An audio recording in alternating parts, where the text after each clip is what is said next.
when it eventually does what it's supposed to be done.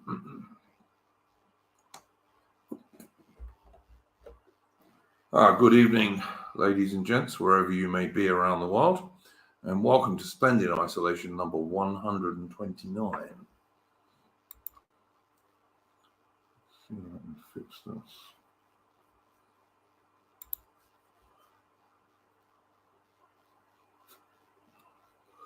Of course I can't.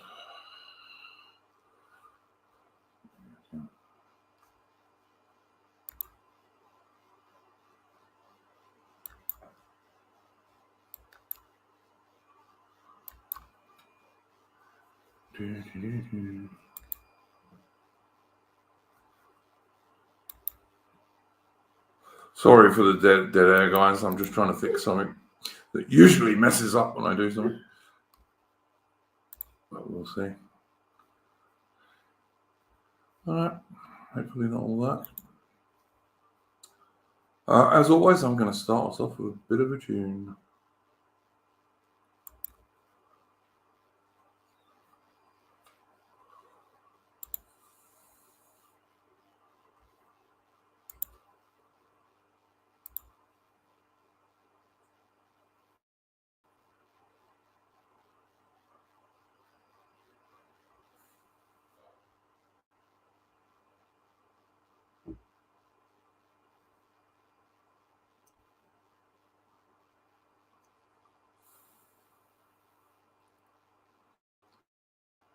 Jimmy.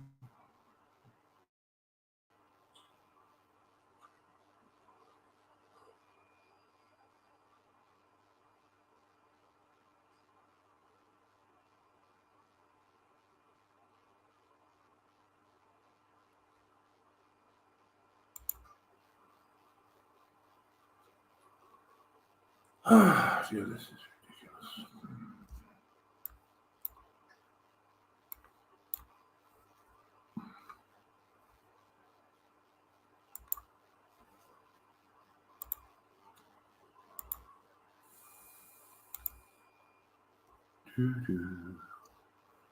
ridiculous.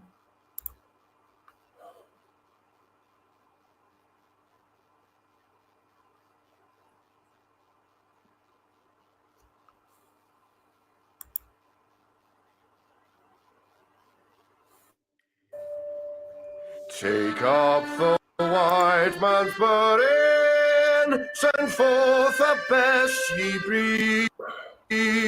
Go bind your sons to exile, to serve your captives need, to wait in heavy harness on flooded folk and wild. Your new God sullen be and that child. Take up the white man's burden in patience to abide, to veil the threats of terror and check the show by open speech and simple. Your mother's profit and work another's gain. Take up the white man's burden, the savage wars of peace. Fill full the mouth of famine and bid the sickness cease. And when your goal is nearest, the end for the sword, what's love that hidden for?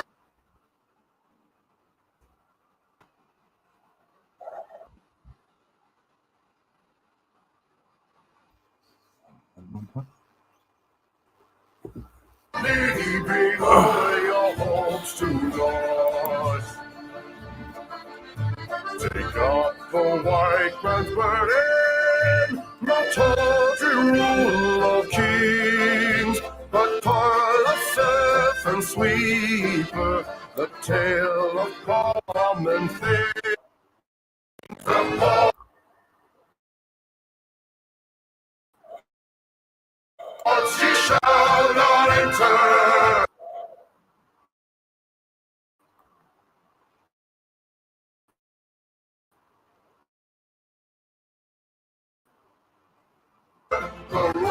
laws ye shall not fail. Go make them with your giving and mark them with your dead. Take off the white man's burden and reap his soul's reward. The blame of foes ye better, the haste of foes ye guard. The cry of hosts ye human, are slowly towards the light. Why brought ye us from bondage, our loved Egyptian guys?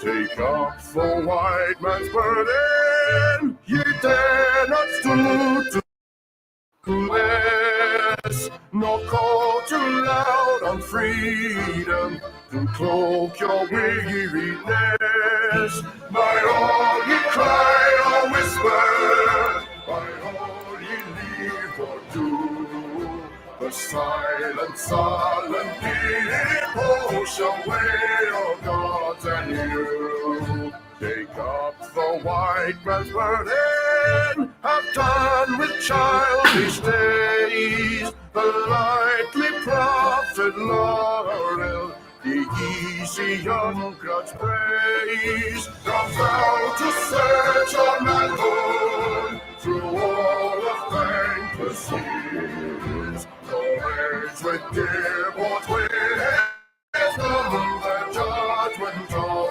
your peers. Take off the white man's burden through all of thankless years.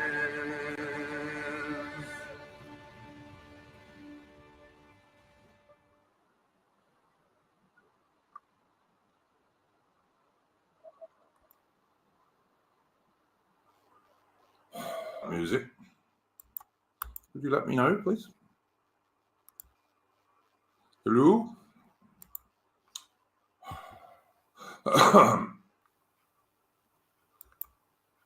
Where's he gone now?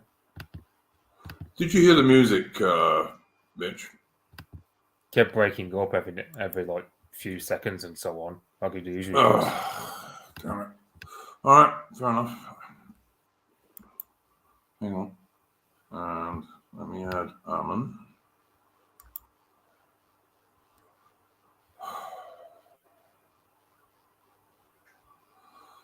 It's saying Atman device is not connected. So perhaps you'll come back.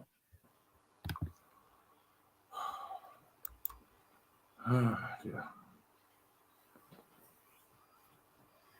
Hello? Why on earth has that not gone on? I'm sorry, chat. I will get this sorted in a minute. It's really annoying me at the moment. Can you hear me all right? Yeah. Right. Good.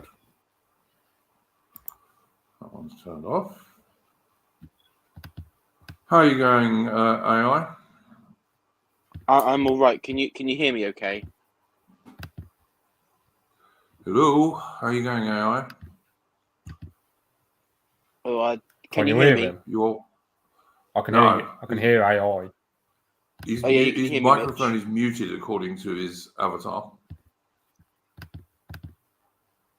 How about now? I can hear him, but all right. All right, maybe. Well, I've not muted him, so he's according to his. Mind you, according to yours, you're also muted, which obviously you're not. Yours is also saying you're muted, Mitch. I'm Don't not. know what's going on, mate. No, you're not. I can hear you, but it's on my screen. It's saying you're muted for whatever reason, and so is AI. He's also supposedly muted. Now, Ataman isn't. Ataman, how are you going, mate? I mean, I can hear you Ataman, AI, but no, it's AI. Yeah, I can hear him. I can hear him when he speaks. For some reason, you can't. Yeah, no, So I can't hear. It's no issue can't off hear my it end. at all. Ataman, can you hear me? Ataman, can you hear me? I can't see Ataman on here. Hello? on my screen at all. Was it? I don't Or know does it what's say going on here, guys. it says Ataman in chat, but then it's AI. It says No, there's two. There should be both of weird. them on the screen. Hang on. No, Adam's left again. I can see AI. It's like Okay. Ataman's in private chat, but I can't see him anywhere. Okay, I've added him, but he's gone away again. He's probably trying to sort his connection out. AI, can you hear me now? Yeah, I can hear you, Iron Duke. Can you hear me? Hello? All right. AI, can you hear me? What? Yeah, Mitch, I can hear hear you. you. I can't hear Atom. AI at all. Can you hear me? I I can can't hear hear you. Ataman either, unless Ataman has not said anything. Right. Okay. So I think tell Iron Duke. I think I'm This going to is switch to a ridiculous. different device. Sorry, guys in the chat. Beg your pardon. We'll sort this out in a minute. I think the problem's on boomer Duke's tech, end. that's what people always say, I know. This is stream 129, so I'm not entirely boomer tech on this stuff. I'm gonna. You're I'm on the gonna stream go on according to my screen, Adam. I'm gonna go onto my work. You're in the work stream computer, as far as according to my stream, but you've got no avatar. AI's got an avatar, but I can't hear him. I tell you what, I'm going to go out and come back. So please forgive me for a minute.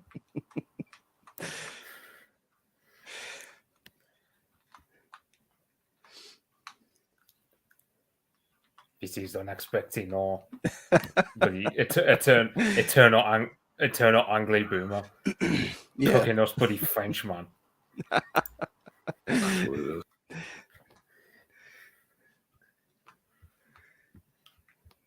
Meld.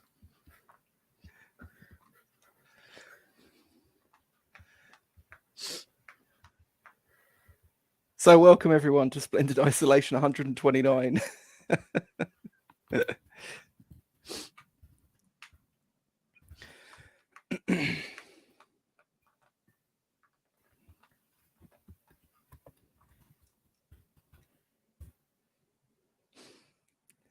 There's a frog on the stream. Yes, there is.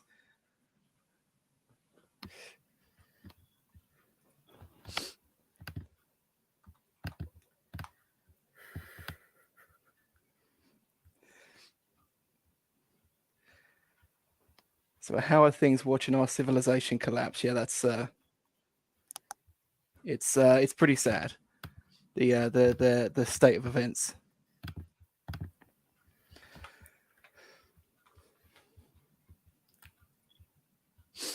Yeah.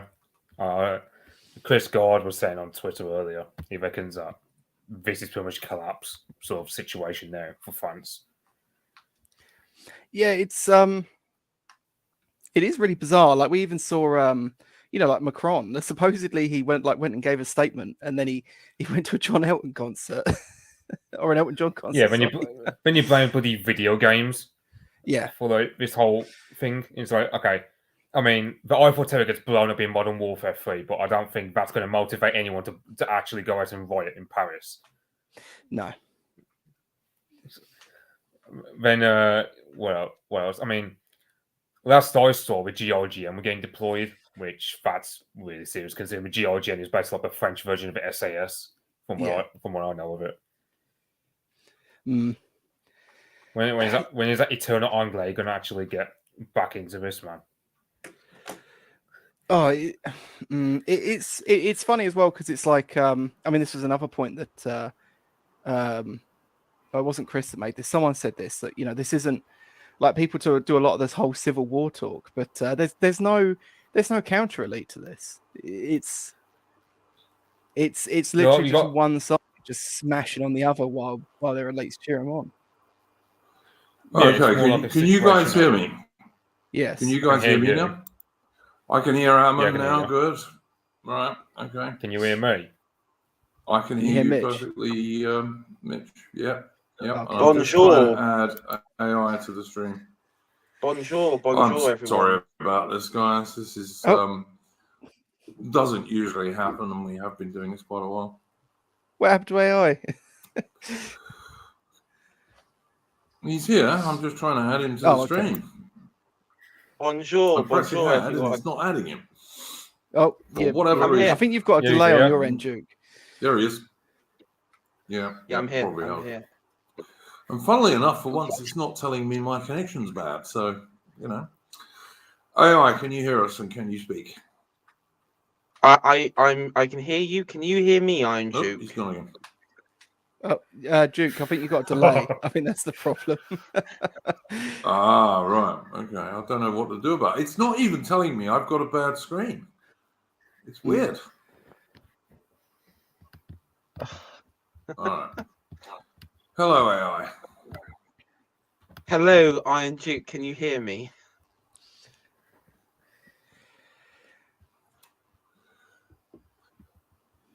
Apologies, chap. Oh, we'll get dear. this sorted in a sec. Oh, AI, God. can you hear me, AI? I can hear you, Iron Duke. Yes, and I can hear you now too. Good. I can hear everybody. We Right. can continue, I believe. Are we all in sync? I'm so sorry, Jack. I think we are now. Right, okay. Yeah. Are we? Seems like it. Yeah. Yeah, I think we are. I'm so sorry about that, chat. Like I said, boomer tech, yeah, by all means. But on the other hand, I've actually got a better connection tonight than I often have. And this is 129 of these streams, so I do kind of know how to do them. But anyway, apologies. Technical issues, as they say. Who would like to start us off with a first subject?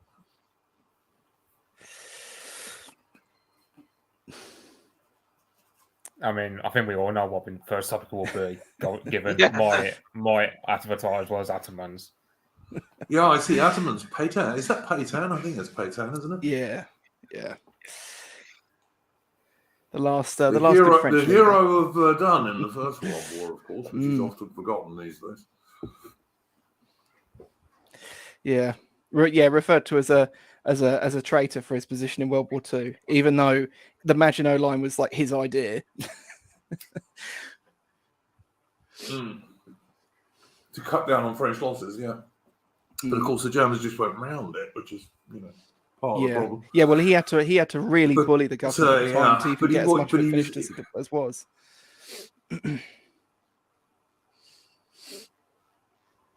The trouble was, you see, they needed to build it down the Belgian border as well, but they couldn't because Belgium was friends with France. But on the other hand, the Belgians wouldn't cooperate with the French until almost just as, or with the British for that matter. There was, what's his name? You know, the Northern Irish guy, David Vance, who's got a YouTube channel. He put up this lovely 1902 film from Paris on Twitter. And, all the ladies in their lovely turn of the century dresses and the blokes all in suits and what have you. And he was just contrasting it with Paris today. Really big contrast. And he said in it something along the lines of, can you tell me what's missing from this in Paris in 1902? Because, of course, they're all white people, Yeah. Would somebody like to start us on this, the French stuff? So, I mean, they're going to be going into their 6th night of this now, aren't they? 6th or 7th, I think. Yeah. I think it's. And it's I think spreading it's, rather than getting smaller. Yeah, I mean, when this happened in America, it was a bit more controlled, but it went on. It went on for quite a while. So I imagine this is more intense, so it'll probably burn out a little quicker. But I imagine it's not going away tonight. It's pretty horrific to watch. You kind of see like there was some talk about a library getting burned, although there's a bit of thing about that where some of them are just saying it's flares and that everything inside is largely undamaged.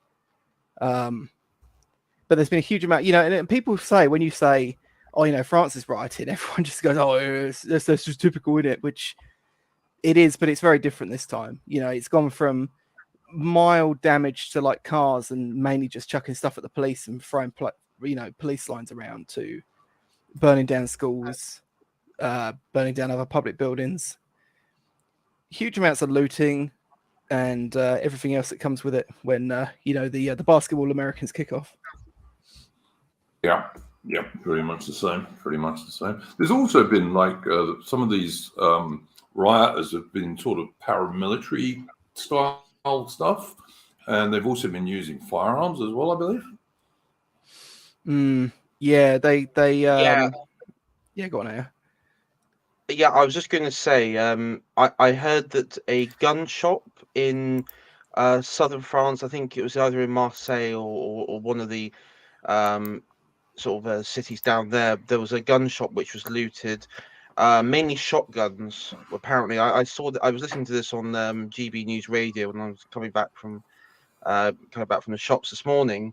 There's mainly shotguns, but also like rifles and other weapons. AK-47s apparently been seen on the streets. I would warn though, there is that character Paul Golding who is he massive glowy in my opinion, but he's been actively sharing false images and videos from like the Fast and Furious films and other sort of forms of media, and passing it off as footage that's coming out of France. So there's a lot of bad actors about trying to paint stuff and what have you, but it does look like that there is some local, like in certain places, like local or coordination and organization that's sort of ramping in, going from rioting to actually paramilitary stuff. I'd also heard that there were some of those I think it was either shotguns or were used against police last night, because there were several police officers injured. So yeah, it does. I think it's in some ways it is look escalating beyond just rioting at this point. And this all started over the French police shooting a teenage Algerian immigrant criminal of some description, as far as I can work out. Yeah, what I'm going off what Harry Robinson of Rhodesian said, but apparently the guy was 17 years old. He started driving at the age of 15, so he had a list of criminal convictions as long as your bloody arm would get related to vehicle crimes. And there was one crime he did in the past, like where he nearly ran over innocent people on the pavement, so to speak. So the police officer apparently knew of this, of his criminal record, and well, you can understand why he actually ended up shooting him as opposed to tasering him, or actually like going down to bullets, because of course a car can actually act as a bloody weapon, especially with this sort of irresponsible. Sure. I won't say the next word. From the Mitch, because I've only just seen stills of. I haven't actually seen like any footage of this, but it does look like the police officer was stuck between a car, the suspect's car, and a wall or some sort of building. Yeah, I was thinking it was a bit narrow, like the I don't even know if you could call it street. It didn't look like a normal street, but like it looks narrow. But then I mean, I don't really speak French at all. I haven't spoken it in years, so I'm going off what other people have said here. But apparently, he said he said to the criminal, "Oh, I'm going to put a bullet in you if you don't stop the damn vehicle," or something like that. And of course, they're going off that as police brutality, even though we don't know the bloody context to it. So, it was just from the still images. It kind of looked like if he hadn't done what he did, there was a chance. I mean, he could have. The suspect could have, accelerated forward and basically crushed the officer between the vehicle and the wall or property or what have you. That's why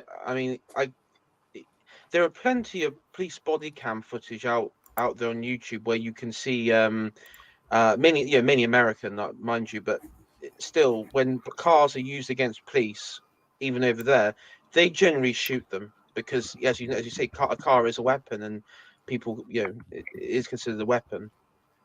Yeah, I don't know if anyone got recommended. Because there's this French film called Athena, which got released a year ago. That got recommended to me this bloody morning on my YouTube. It got recommended to me.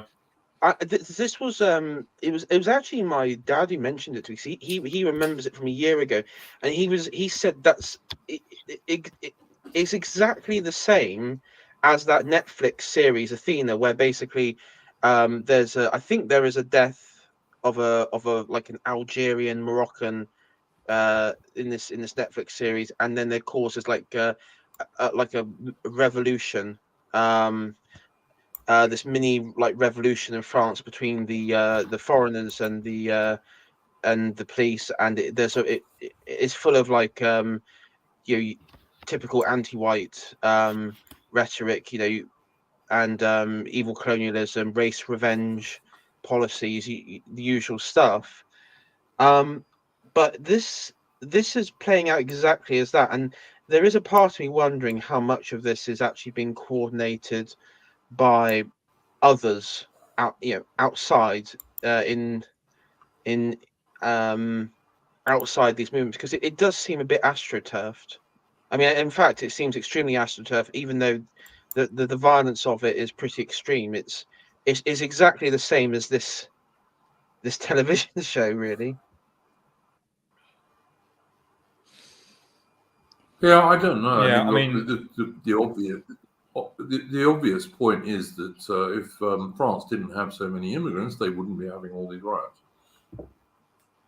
Yeah. I would say that though in the television show, like what's going on at the moment, is, if I remember correctly, there was the migrants were teaming up with French leftists, and this is happening as well. You've got leftists, Antifa, and these migrants at the moment who are sort of all joining in, trying to trying to cause maximum chaos.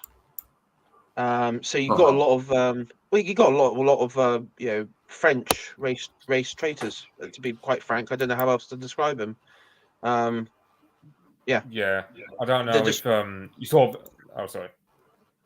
No, I was just going to say. I mean, destroying your own culture. That was it. Yeah, that Jean-Luc Mélenchon, I think his name is. He's like the French version of Bernie Sanders. He's going there saying, "Oh yeah, you can burn them wherever you want, just don't burn them in schools or the libraries," which coincidentally were the kind of areas that voted for him in the last election.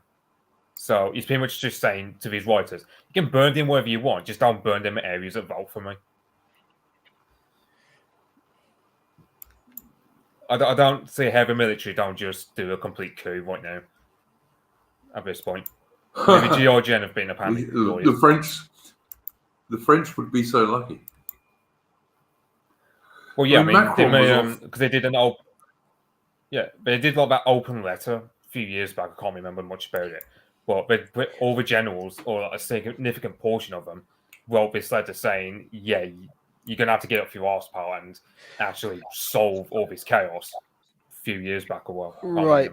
But we did cover that at the time, and I think something that some people pointed out was that it was a bit 90s shit libby.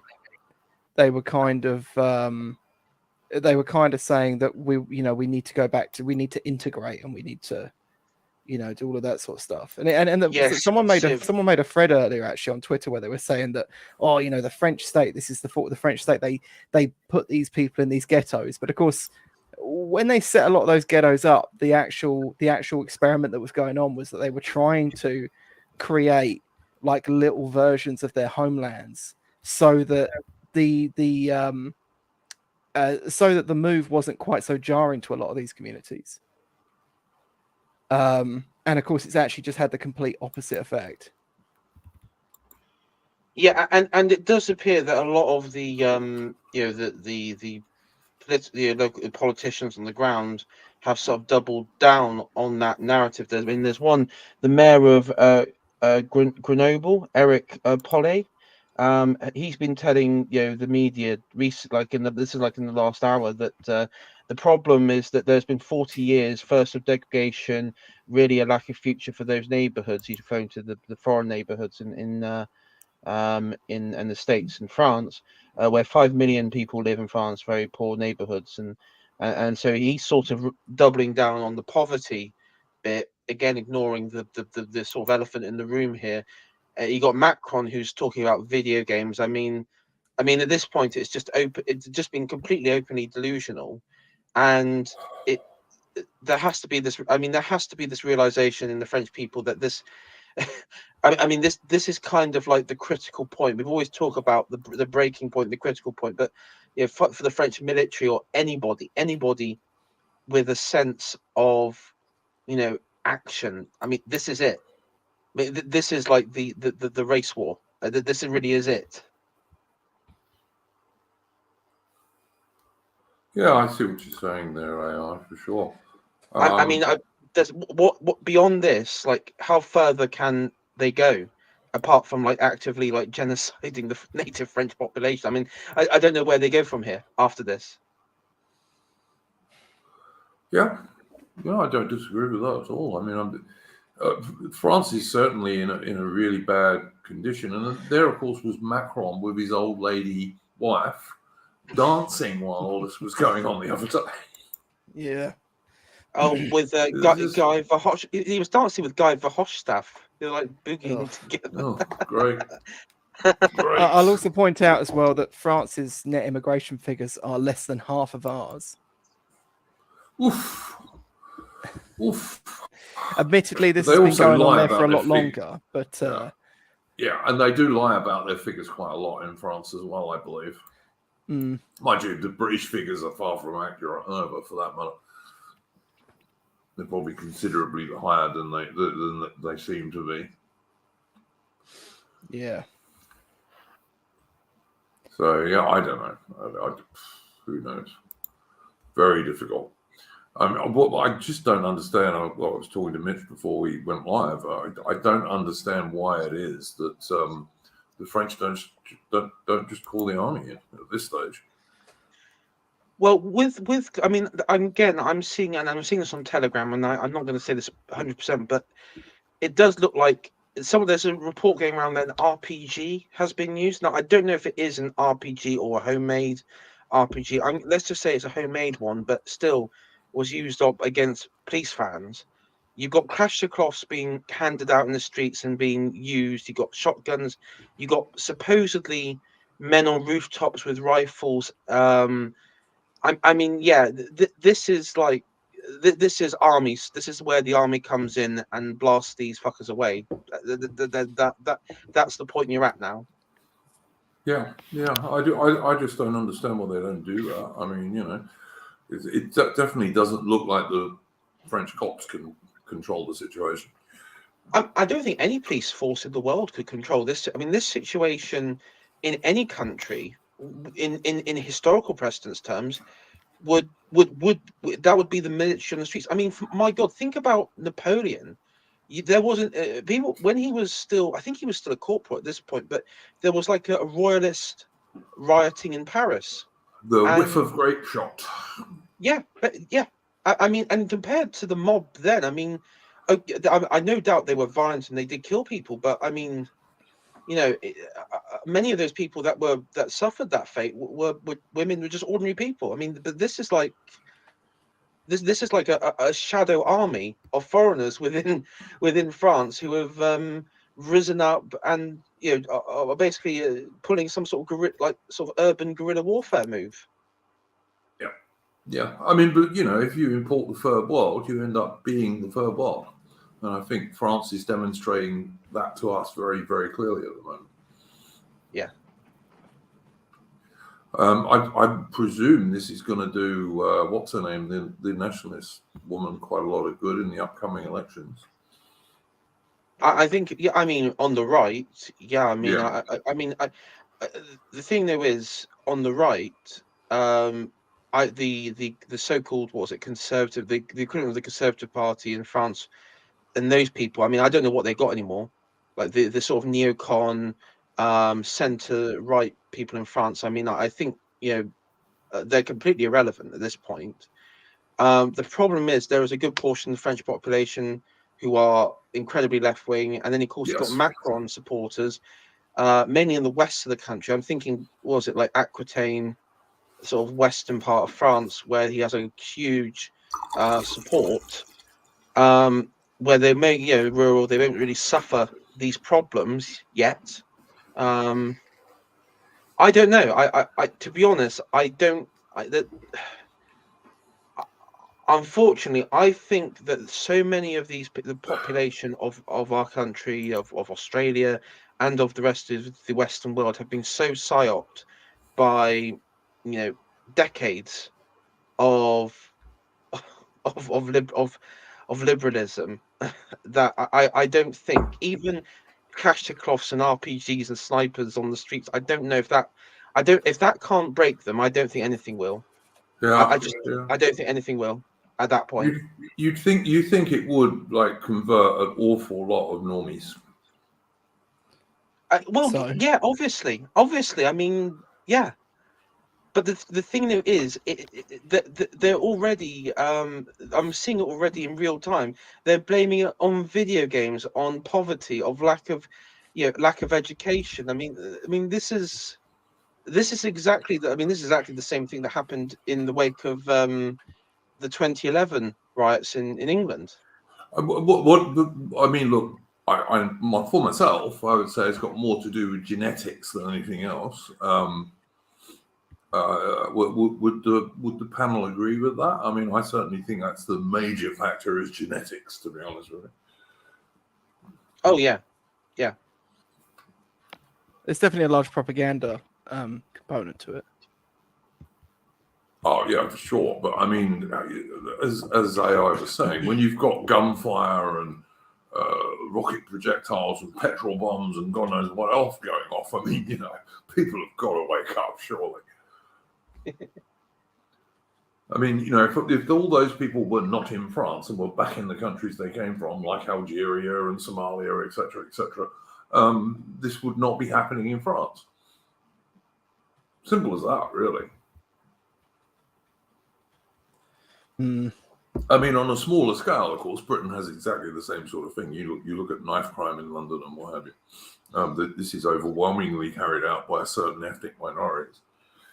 But that's the key, because what's unifying all these sort of like, and I'm not going to call them rioters because it is paramilitary at this level. These paramilitary, it is because they are foreign. They're not French, hence they don't identify with the country. And for them, they are. If a lot of French Twitter that I've seen today, these Algerians, Moroccans, they call themselves conquerors.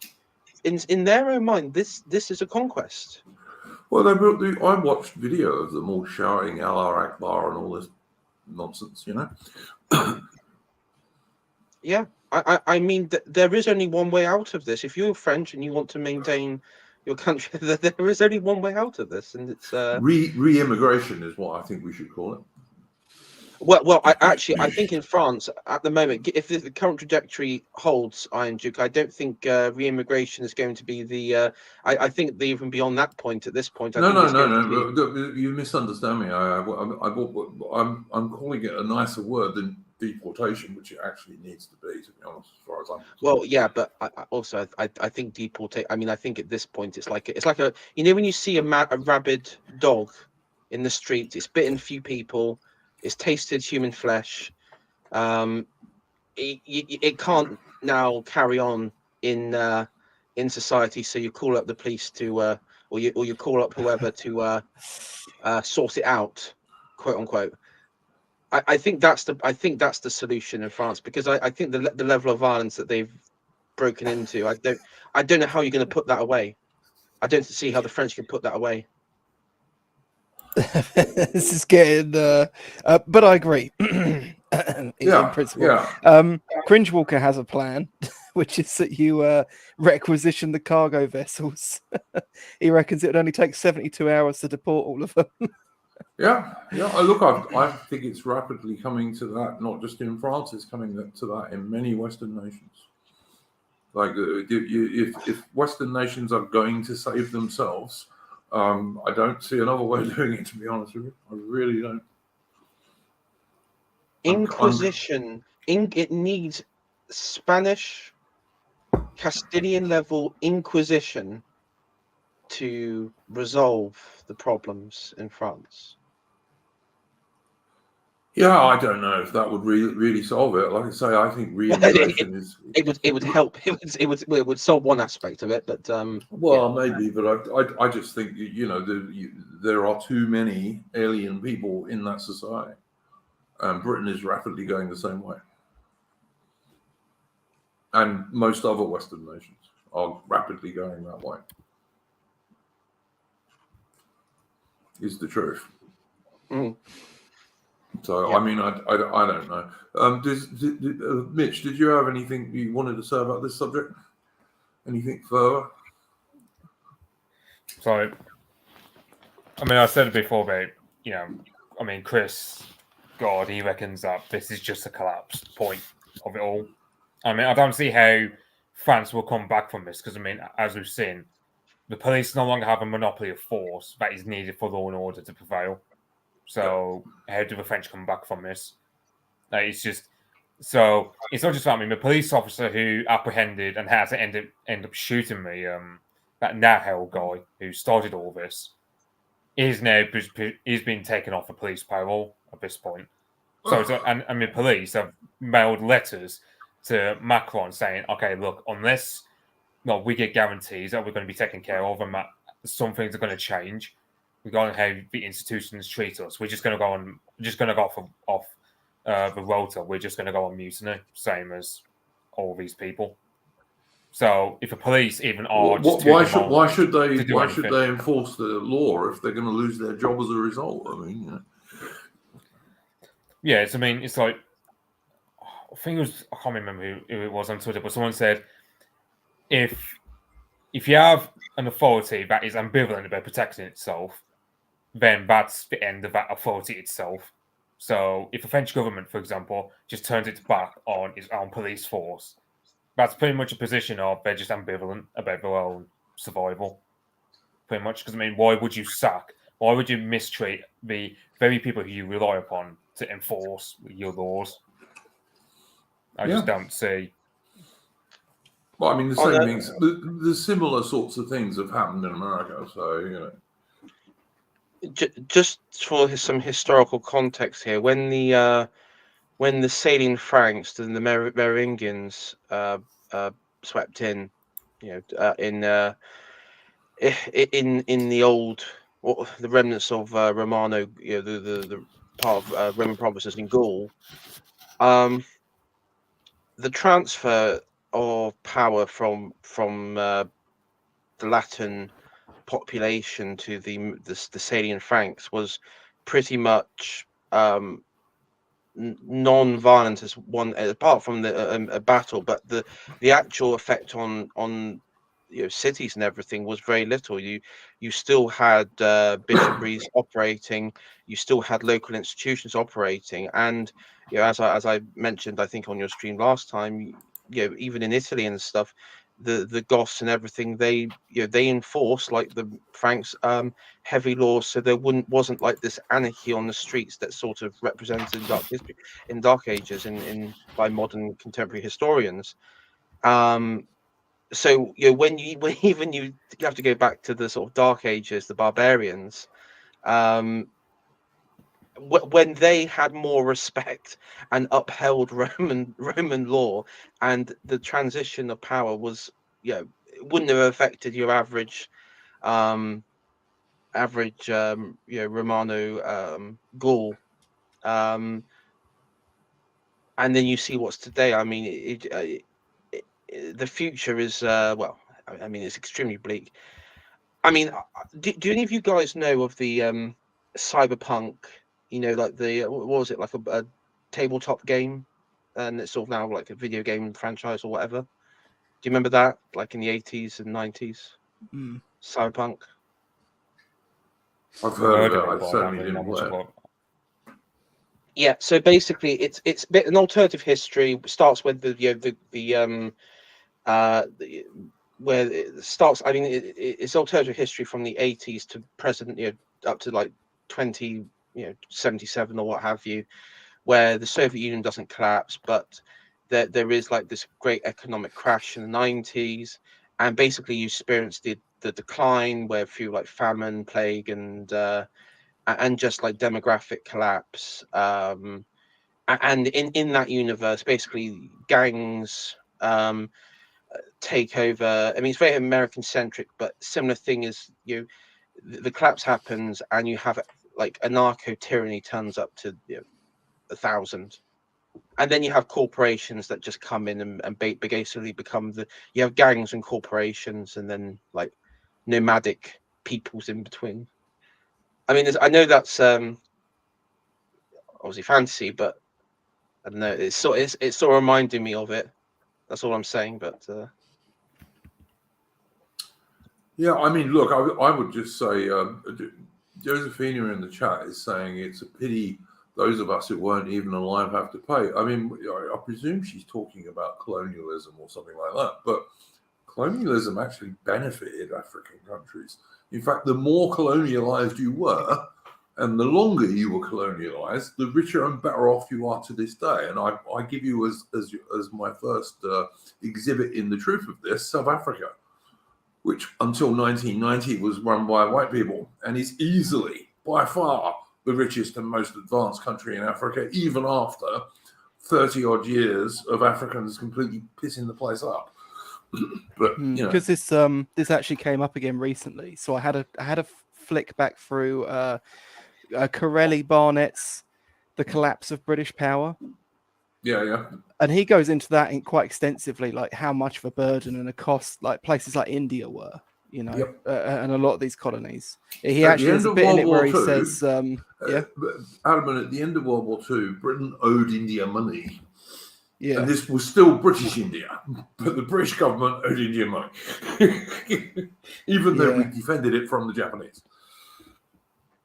Yeah, and he kind of, one of the things he says is that like a large part of why we had these places and why we hung on to them was this sort of romanticized view of, especially in the case of India, us sort of ruling over these sorts of martial peoples.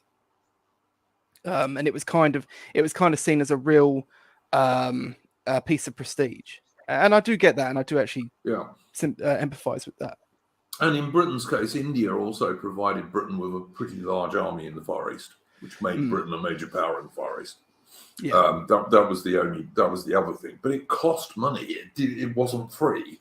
And it certainly didn't make money, which you'll hear various brown and black people in the UK trying to claim these days. Josephina also says in the chat, all past evil, slavery, etc. Why should I have to pay for that? Absolutely. But also the point to remember, Josephina, is that all humans, every single race of humans pretty much, every color of human, whatever you want to call it, always had slavery.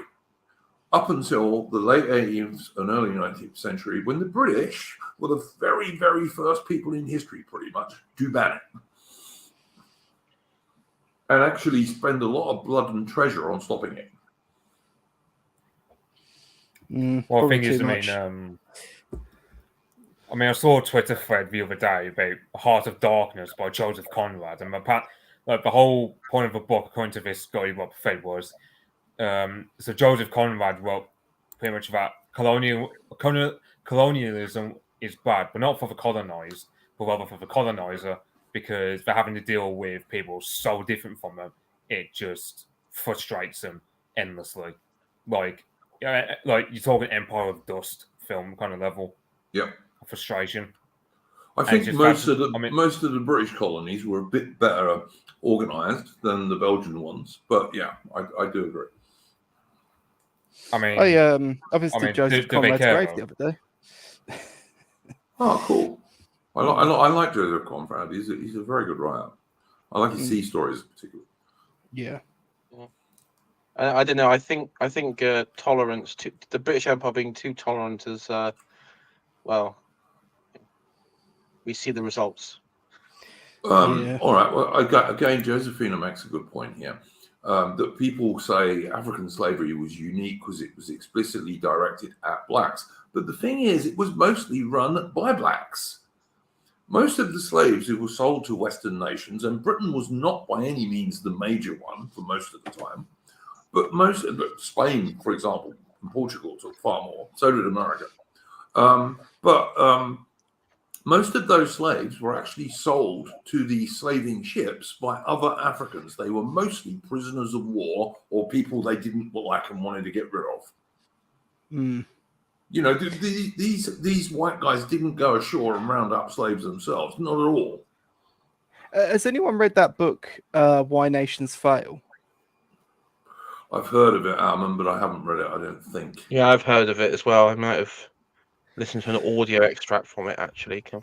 Yeah, it's supposed to be like a mildly based mainstream book. It actually done my nutting, and I didn't finish it because there's a segment in it particularly where he's like he turns around and he's basically picking on the Europeans for transatlantic slavery.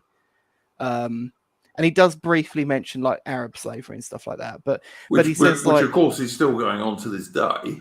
Yeah, and he says that of course the amount of the population that was extracted out of Africa through transatlantic slavery is why Africa's poor today. And I kind of went and crunched the numbers, and a far higher portion of the Spanish population was taken in slavery prior to the Reconquista. Yeah. Than from any sort of individual region that now makes up a nation of Africa today. Well, I mean, there were many white slaves, for example, in the various pirate strongholds in North Africa, even in the late 18th century and early 19th century. This is why both the British and the Americans went and fought against them, because they were taking seamen as slaves. Yeah, there was an anthropologist actually that God's Own Prototype put me onto maybe a couple of years back now, who sometimes pops up in the chat, and he and this anthropologist he mentioned an admiral. I can't remember what it was, but they were operating out of Bristol in the I think it was just shortly after the English Civil War. Mm-hmm. And he was basically, this admiral was put on house arrest because Barbary pirates at that point were even taking ships from like that were crossing over between England and Ireland. Oh yeah, and they were raiding places like Cornwall. Yeah, and he was trying to take his fleet out to meet them, and he was actually put on house arrest to prevent him from doing so. I was going to say, was it Admiral Blake? It might have been. I'll have to. Yeah, I'll see if I look it up. General at Sea, as they were actually officially known under Cromwell. Yeah, I think that sounds like Admiral. If I remember correctly, I think that's Admiral Blake. But I mean, even the Brits and the Americans were fighting the Barbary corsairs, who were taking all these white slaves, mainly from around the Mediterranean, but also including like crews of ships, and sometimes going further north. And out past Gibraltar before the British had it, of course.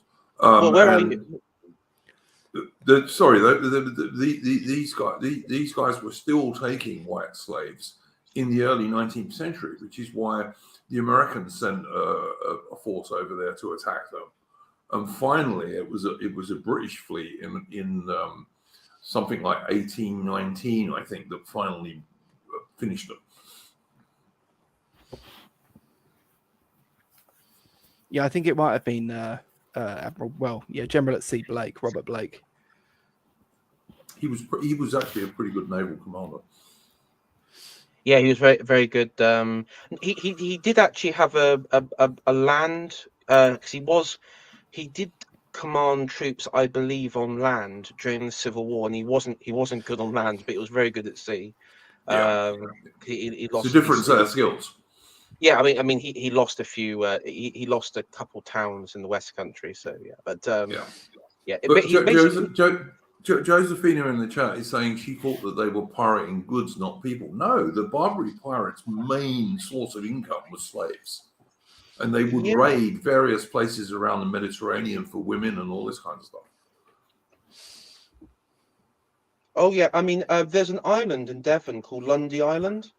And it was used as a launch pad to target the West Country all the way up to Bristol and Wales and everything. And it I think the Barbaries actually like held it for quite some time until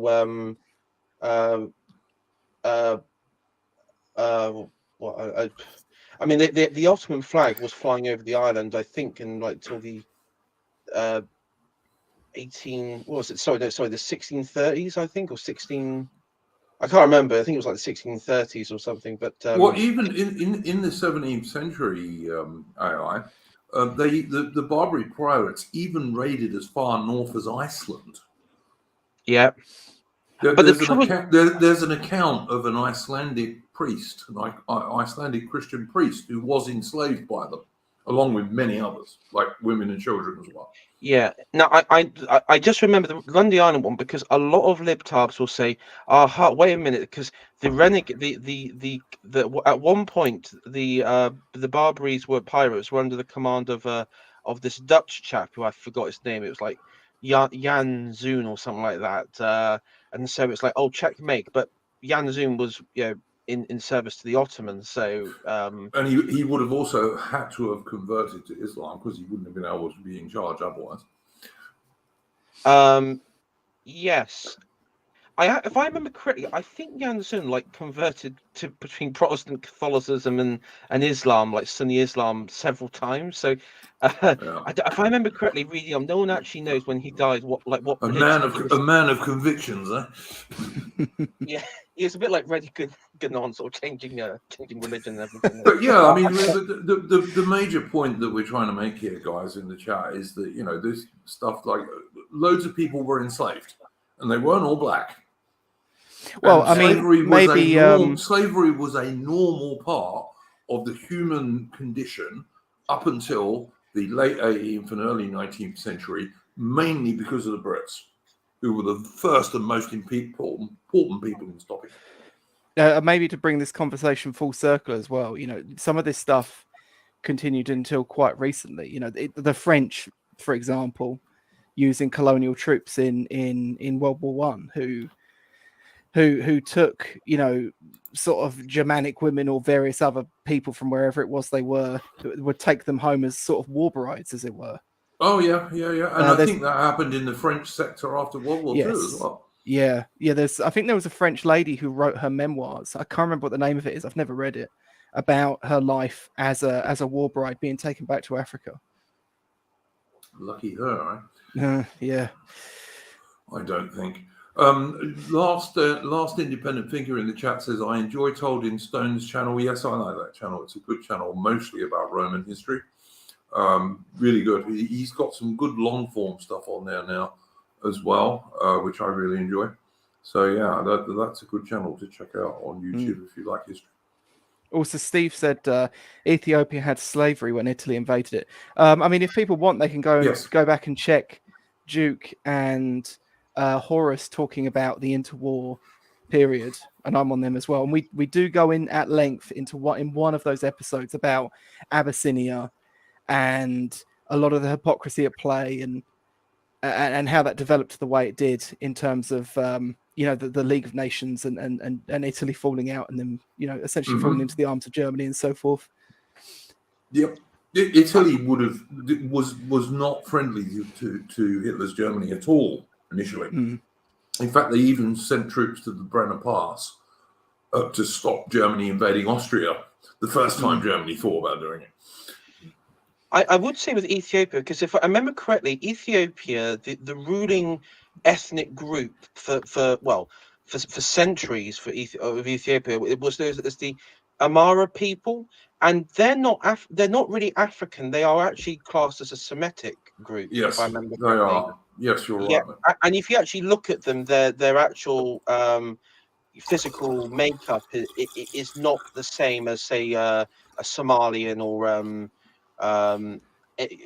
what's the Aramo? That's the other ethnic group. They are quite similar to some Somalians and some Sudanese, but they tend to have these thin hook noses and what have you, which is like the Semitic deal. And as Valtra is saying in the chat, they're a mixture of Arab and Nilotic. Yes, yeah. I mean, but yeah, they still had slavery in the 1930s when Mussolini invaded them. Yes, but again, the trouble is all these people aren't the same, and of course they would, because the Amara people probably would have, the ruling class they did view themselves as superior to the neighboring tribes for centuries, and that's just the reality of it. If you look at Africa today, in 2023, there is more slavery in Africa today than there was in 1960, when most of it was still British. Because the British had basically rooted it out entirely, whereas now it's come back since African nations became independent. Now, I do wonder, now this is maybe a hot take, how many, do you think there is do you think it's possible that the reason that number's gone up is some people have willingly gone to slavery as a way of maintaining and protecting, protecting their families, or that the fact that because the situation on the ground in many African countries is pretty volatile? Oh, look, I'm sure there is a little bit of that, but I think mostly it's against people's will. I mean, there are still slaves in quite a few Arab countries, for example. I mean, officially there aren't, but there certainly are, actually. Like Libya still has. I mean, Libya's got thriving slave markets in Benghazi. Yeah, but those only. Let's be fair; those only came about after the West got rid of Gaddafi, because Gaddafi didn't allow them. Well, no, exactly, and. But this is the major point I think we need to get across to people, is that there's nothing particularly unique about African slavery. It was part of normal human history for years, and if you want to talk about who stopped it, who were the most important and the first people to stop it, that was the British, followed by other Western European people. It was expensive, though. Very expensive. And it's proven even more expensive now. Yeah, and it was expensive, not only in treasure, it was also expensive in lives. Lots of Royal Navy sailors and Royal Marines died. Most often not because they were killed by the slavers, but because they died of diseases. Yeah, healthy parts of Africa. I did sit there and crunch the numbers once, and it had the highest casualty rate of any theatre at the time. For the number of people involved in it. Yeah, I mean, there were guys, don't get me wrong, they used to storm slavers' entrenchments and castles and stuff like this. They did, and they lost guys doing that, and they sometimes lost guys from cannon fire and what have you on boarding actions against slaving ships. But most of the guys who died because of stuff like malaria, which, of course, there was no way of avoiding back then. Yeah. And in order to stop the slave trade, don't forget, these guys had to use rowboats going up creeks and rivers and all this kind of stuff, where they were absolutely going to get bitten by mosquitoes and what have you. Yeah. But Britain spent an awful lot of money and an awful lot of good, brave men stopping that stuff. And yet still, all we get from black and brown people living in England, who, in my opinion, if they don't like the place, should just bugger off. All we get from them is, "Oh no, you nasty slavers." I mean, get buggered, honestly. I mean, a good portion of that, and I actually found a great. I found an article. That whole celebrate the Windrush thing that was going on like a week ago or 2 weeks ago, whatever happened, right? There was a good piece where it explained how in 1968 this Black Panther fellow, I can't remember his name now, came over to London and basically radicalized Afro-Caribbeans with the historical narrative of America, of blacks in America, through the lens of like Pan-Africanism and everything else, and so it basically started the sort of racial grievance of America was then quite easily cemented in the UK, and of course that would then spread on to places like France, Germany, Italy, and elsewhere around the Western world. And we see the results in France today, and we'll probably see the results in the UK soon as well. Yeah, it wouldn't surprise me at all. Michael K, 19th century fan in the chat, says, I read the death rate from deployment to Africa was 10%. Depends when you're looking at, mate. If you're looking at, like, say, the Anglo-Boer War, for example, Britain lost about 22,000 dead in the Anglo-Boer War, and the vast majority of those guys, I think something like 18,000 plus, died of disease. In that, and that's between 1899 and 1900. And of course, the death rate for guys in the early 19th century would have been even higher because medicine was less advanced. I remember reading about the problem they had with the Boer War was that there was a lot of young men were effectively like malnourished. That was one of the problems with the. No, I don't think that's true at all, AI, to be honest with you, because they weren't malnourished in the army. Well, no. What I mean is they spent their growing up from childhood to you hear this. Yeah, I think that's more common when you look at volunteers and what have you in World War One, when a lot of guys joined the army who never would have joined the army otherwise because it was World War One, you know. And you had things like Bantam battalions and what have you, which were guys who were far too short for the normal army height requirements, etc. I think there were some cases of that then, but by and large, in 1899, when the British Army wasn't that large, it was a hell of a lot larger than it is now. It was like 2.5 times the size it is now. In fact, nearly 3 times the size it is now. But it was still quite small in European terms. There wasn't that problem, and the guys who were actually in the army were fed reasonably well. Wasn't perhaps the most on campaign. It wasn't always the most great variety of food, but you did get tinned vegetables and stuff like that, and they were quite reasonably fed. So I don't think that was the case at all. It was just the case that in somewhere like South Africa, in 1899 to 1902. You were going to catch a lot of different diseases for which there were no cures back then. The British soldiers died mostly of the same stuff that killed the Boer women and children in the so-called concentration camps, which incidentally were nothing like the German ones. But did they not have theatres and swimming pools? Is that what you're saying? No, they didn't have theatres and swimming pools. No. Damn. But also, like, sometimes, dysentery would run wild. Yeah. The guys were sleeping outside. They didn't mostly have tents. And trust me, South Africa can get bloody cold at night, but then it gets boiling during the day. I think they were on the whole pretty badly planned out. And that led to overcrowding and all sorts of issues.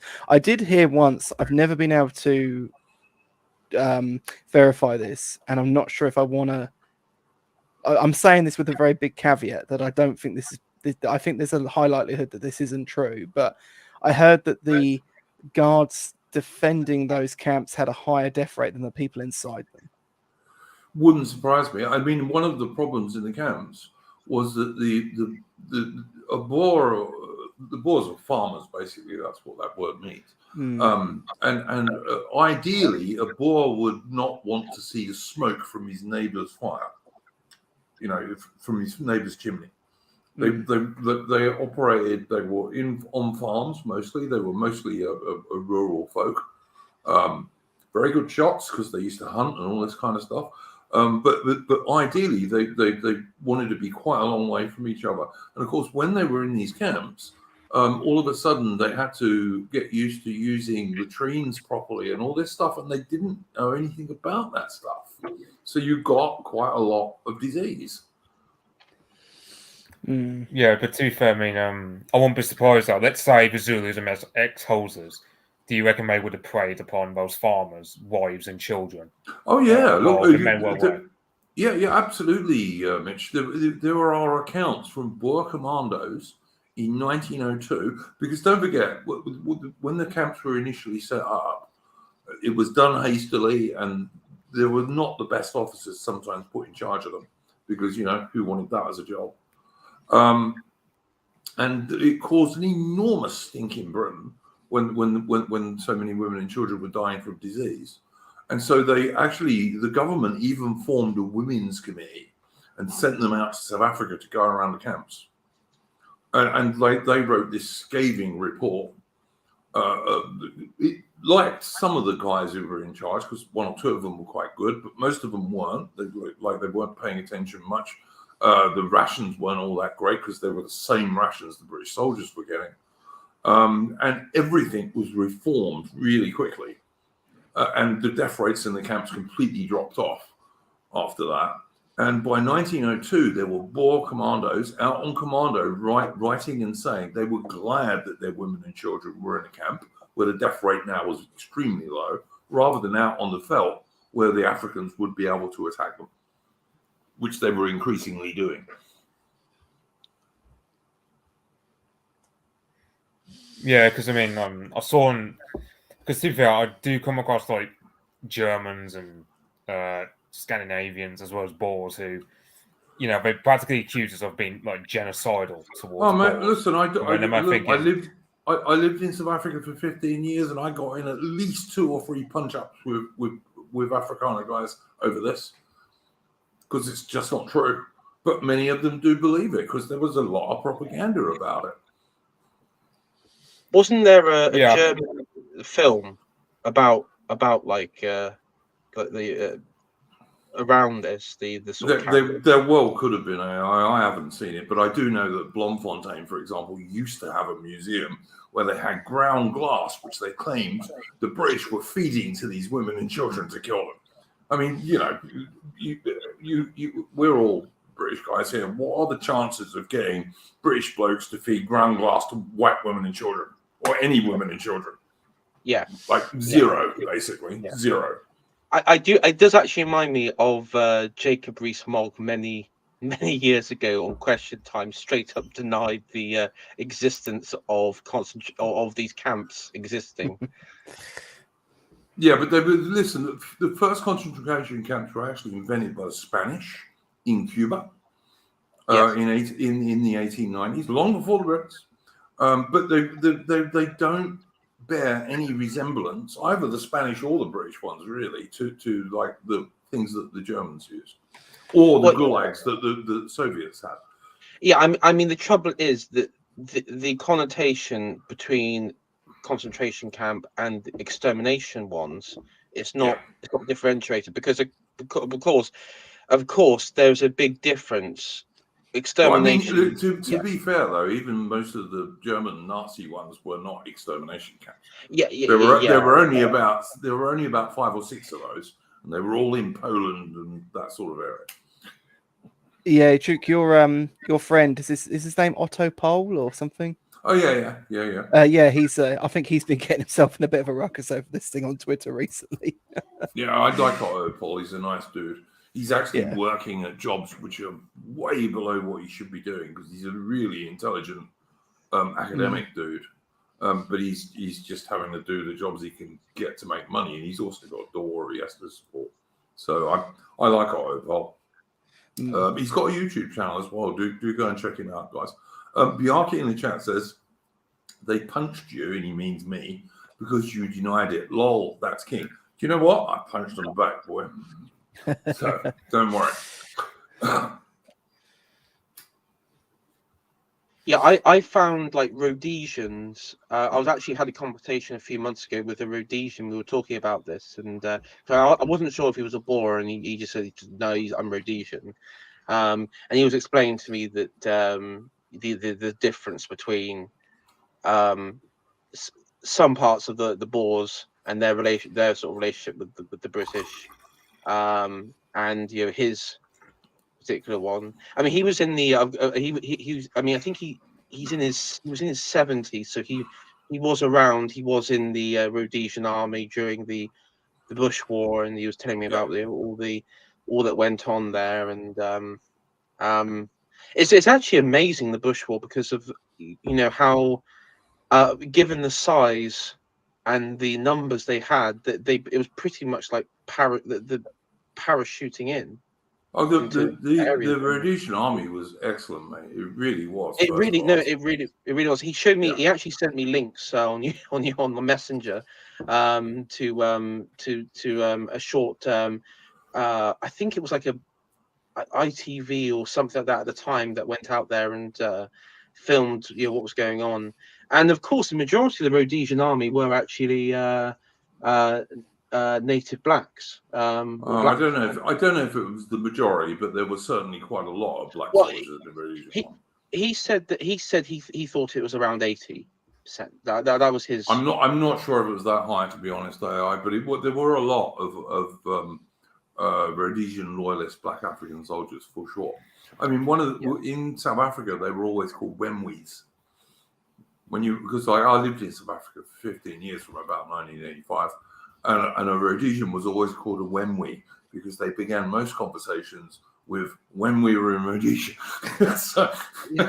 But they were generally really, really nice people. And one of the things which is forgotten these days is that South Africa, the white government in South Africa, fucked over Rhodesia.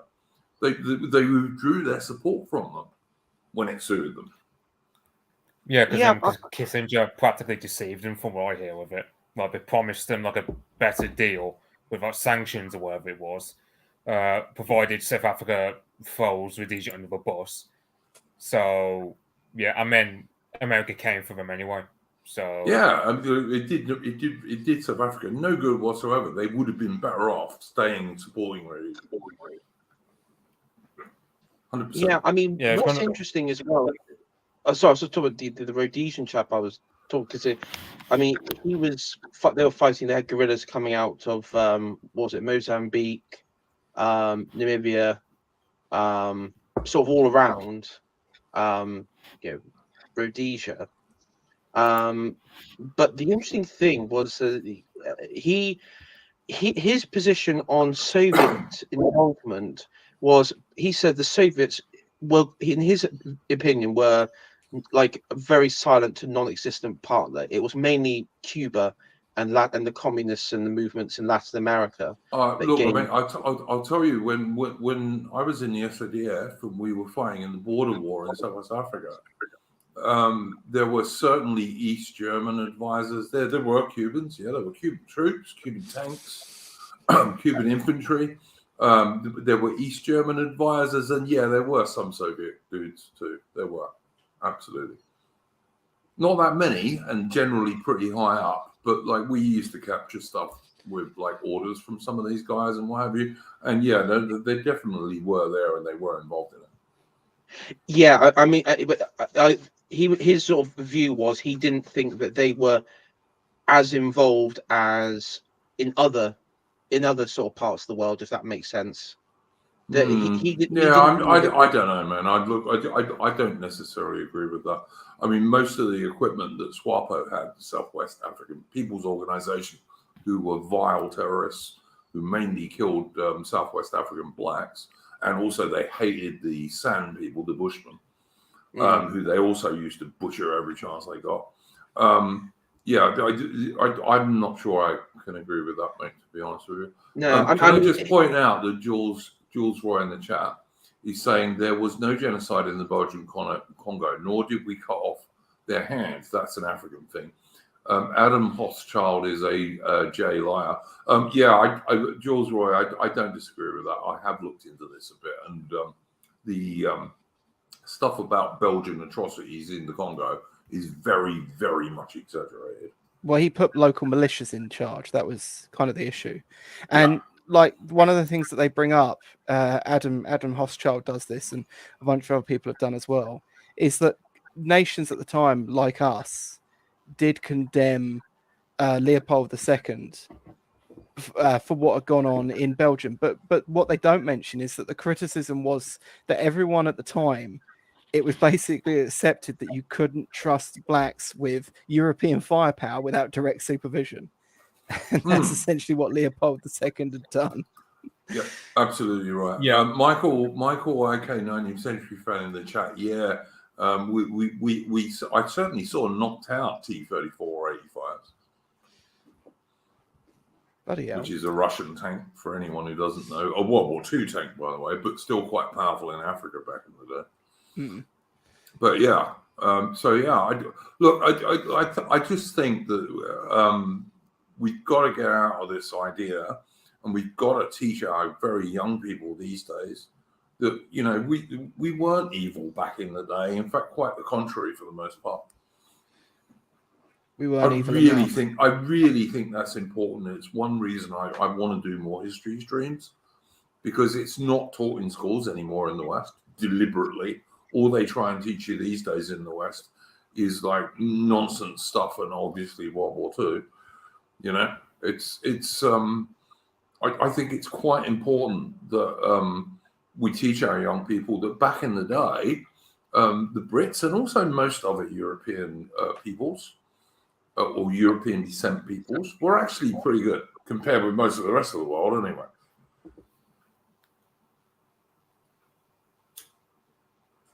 Yeah. I mean, I would also add in the Congo, I mean, like there's 250 different ethnic groups, like 500 odd tribes. So it's a mess. It's a total mess. I mean, looking into the so-called, Belgian atrocities in there, if you actually look at it, it is quite clearly that there is tribal revenge, and you do see that a lot in Africa. Yeah, you do. a lot. Yeah, I mean, you also see it with the Spanish. I mean, like the creation of the Spanish Empire. I mean, Cortez, what was it? He had 40,000 when he was taking on Montezuma. I mean, he managed to raise 40,000 natives, sort of indigenous people to the what's now modern day Mexico, against the Aztec Empire, because they were they were held in bondage by them. I'm going to tell you now, like, my history knowledge is pretty deep, but it's nearly all British and Commonwealth. So what I know about Cortez and all the rest of it probably mostly isn't worth knowing. Although I also do know quite a lot about the ancient world, like the Romans and the Greeks. But I don't know a great deal about the Spanish Empire in South America and all this kind of stuff. I'd also just like to point out, Ash and Duke, you said you just switched to live chat. Everyone should be on live chat. YouTube censors the other chat far more even than this one. So you should always use live chat as far as I'm concerned. Sorry, beg your pardon, AI, do carry on. Yeah, but as I said, my point was that if you look at the Spanish Empire, what you see is basically in that scenario when the Spanish were taking over on the Aztecs, a lot of the natives would reenact their revenge on the Aztecs, and hence a lot of Aztec cities were destroyed. Yeah. I'm not saying, I mean, the Spanish did as well, but at the same time they did come across like a massive pyramid with a red demon god on top and blood stains all over, with bodies at the beheaded bodies at the bottom and hearts ripped out. They used to have a human sacrifice culture going. Yeah, and babies. I mean, there was literally, I think there was one temple. It was like baby skeletons and everything. I mean, imagine you came from Spain, deeply Catholic, never left the country, and you come across that literal hell on earth. I mean, what would you do? Well, I was going to say the Romans found that in Carthage, where the Carthaginians sacrificed their own children to was it Baal Hamon or whatever? Yeah, and there's proof of it now, Mitch. The archaeologists have actually discovered cemeteries full of these little kids who've been burned. Yeah, and that's why. Yeah, and that's the thing. The Romans, when they actually found that out, because I mean, the Romans would sacrifice animals, but they never believed in. Very seldom did Romans do. They did once or twice, but hardly ever. It was very unusual for the Romans to do human sacrifice. Yeah, because I mean, I remember reading up Roman records of when they conquered Britain, and it was like they do big up, because they talk about the Wicker Men, which was like a sort of sacrifice method for Britain tribes to sacrifice humans to their gods. For example, the Iceni tribe, they sacrifice humans to a goddess called Andrasta, who's kind of like the goddess of war. Why they didn't like the Druids. Yeah, that's why the Druids were wiped out. The Germanic tribes, by and large, the Romans never suppressed anyone else's religions unless they were like religions they thought were inhuman, and the Druids were one of them. Yeah, same with the Carthaginians, because I mean that's why they salted all the fields and just destroyed the place, because they just couldn't see. Because to the Romans' mind, they just thought, well, if you're sacrificing your babies to a god, for whom are you actually providing a safe enough future for your harvest then? But you're sacrificing your children for the god to give you a better harvest. But then if you're sacrificing your children, well, what is the end result? I mean, Romans were disgusted by that. They would sacrifice animals, fair enough. It's one thing to sacrifice them like a cow or an oxen or whatever. But absolutely true, Mitch. That's entirely the truth. Josephina asked me to remind people, please like the video, and also if you want to send a super chat, if you look at the top of the chat, there's a pinned comment. You can send one via entry.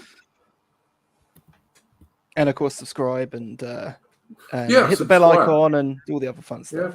Yeah, do all that fun stuff. I try not to do this 15 times a stream because I get people doing it all the time on streams I watch. But yeah, you kind of do have to tell people. This channel is not growing as quickly as it should because like YouTube doesn't like it much because it's like not politically correct, shall we say. Yeah, so remember to tickle the algorithm for us. Yeah, thanks, guys. Well said. Well said, Armin. All right. I don't know. I think we've probably exhausted that subject. Do we want to move on to Nigel Farage being denied a bank account in Britain? Yeah, we have to. I mean, this is supposedly a free country, Britain, you know. And Nigel Farage, who is like pretty milquetoast in most respects, I reckon he's a bit more based actually than he will let on in public. But he's fairly milquetoast in most of what he will say, and yet he's been denied a bank account in Britain. And he's like a really national, important political figure. He's not like one of us guys who's just like some streamer on the internet. So yeah, perhaps we can speak about that next. Do we know if it was a business account that he lost or a personal account? Both, he said. Both. He said he lost his. Yeah, he had a business account and a personal account. They cancelled both of them. He then said he tried, I think, 7 or 8 other banks, none of whom would take him on. Yeah, and like you said, he's a bit more base than he lets on. He has commented on we could say the Jewish question before, and it just kind of made me laugh because I think it was Kay Burley from Sky News came out and said, "Oh, you know, if you've been rejected by 8 different banks, you know, maybe the problem's with you." And I was like, yeah, don't follow that logic through. Yeah. I mean, look, private banks in the UK shouldn't have, in my opinion, the right to ban anyone from a bank account. No. Yeah, didn't he have the same bank account though since like 1980? Well, that just makes it even worse, doesn't it? Yeah, I saw a lot of people saying it was this bank, the Yorkshire Building Society. Is that true? I don't know, mate. I don't know that he didn't name them on the stuff I watched. Right. Now, there was a priest up in Yorkshire who protested against some tranny stuff, and he got his bank account destroyed pretty much by Yorkshire Building Society. Very nice. But like, yeah. So there's that.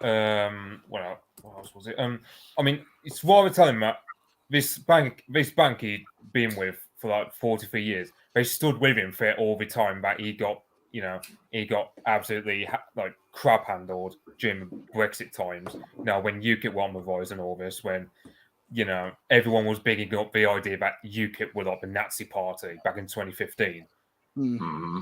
They stuck with him through that, but they want to stick through him now, even though he's not a political leader of the party as of now. Mitch, you might know a bit more about this because I know you're a Russian speaker and you follow what's going on in Ukraine and all this kind of stuff. What Farage said in his original video was that a member of parliament accused him of taking money from Russia some years ago, which Farage totally denies. And, having I follow Farage on YouTube and on Twitter and what have you. And I haven't seen Farage ever be particularly pro-Russian at all. I haven't seen him be particularly pro-Ukrainian, but I mean, I put that in his favour. But I've never seen him be a Russia shill in any way, shape, or form. But what Farage claims is that because that MP said this, and of course he got parliamentary privilege, so he can say that and doesn't have to prove it. And Farage can't take him to court over it, because it's parliamentary privilege. And even though Farage complained to Parliament and the government and all the rest of it, obviously nothing was done. He thinks that might have had something to do with it. That, Farage supposedly got money from the Russians. So far as I'm concerned, if the Russians were paying Farage money, they certainly didn't get any value for it. So, Yeah, I mean, it's what I mean. He has been on RT in the past. So that's probably what they're thinking of. But loads of people have been on RT, for God's sake. Yeah, I mean, there's no real difference from Jeremy Corbyn being on Press TV, all those years back. And it's like, the argument at the time was that we don't actually know how much Jeremy Corbyn was paid. It might have been like a penny, but it's the same in this instance, really. So. Yeah, Alex Salmond was on RT as well. Yeah, Gerard Batten as well. Yeah. Chris Bryant, someone in the chat is saying, was the guy who accused him of it. I don't even know who he is. A Labour MP, apparently. Well, what a surprise. But, Yeah. Oh, Chris Bryant, yeah. But I just look. I mean, I've never heard Farage say anything particularly pro-Russian, to be honest with you. I mean, the closest thing he ever said was he found that Putin was a very effective political operator, but he didn't particularly like him. That's all he said of Putin, really. Anyone who doesn't think Putin's a fairly effective political operator obviously hasn't been watching the news for the last couple of weeks. So, I mean, it is worth noting that Parliament has, again, shifted itself. You've got like this committee of, supposed Conservatives, Labour, and all led by Harriet Harman, Labour MP, of course, famous defender of the. She was the pedo. She was the pedo support, wasn't she? She was, pinned a mask to it and all. And I don't need parliamentary privilege. I will say that and prove it. She supported adult men having sex, and presumably adult women having sex with little children. Yep, she worked with She worked with groups that supported it, and if she wants to come after me for saying it, I will quite happily meet her in court and provide the receipts. Absolutely the same, mate. Absolutely the same. And there's umpteen evidence that that's the case. Oh, literally, I would do backflips if she took me to court. It'd be the best day ever. Now, I mean, didn't she even have to stop going after Sargon, Carl, about this because he also pointed that out. Yeah. I mean, she'll never take him to court over this because, I mean, let's be honest, the evidence is there and it's factually correct. What was it she was supporting? It was the man-boy friendship something or whatever it was called. It was the PI, was it? Like pedophile information exchange or something like that. Pedophile information exchange. Thank you, Mitch. Yes, exactly. Yeah, that's what it was. That's it. Yeah. And this is Harriet Harman, the Labour MP. Yeah, this is why I don't get people like AA turning around and saying, "Oh yeah, vote Labour at the next election because they'll be all right." Yeah, bollocks, will they? I mean, and so this committee was set up to, as investigate Boris and Partygate, and I haven't really been following it because, I mean, it's just a little nonsense. But what's interesting is you're seeing like incredible levels of executive power, where Boris, as you know, was basically he quit Parliament knowing what the result would be, because they changed the definition of perceived guilt, which is something, like perceived offence or perceived crimes. Now it's perceived guilt. There's another, whether you're guilty or not guilty or whatever, it's perceived guilt.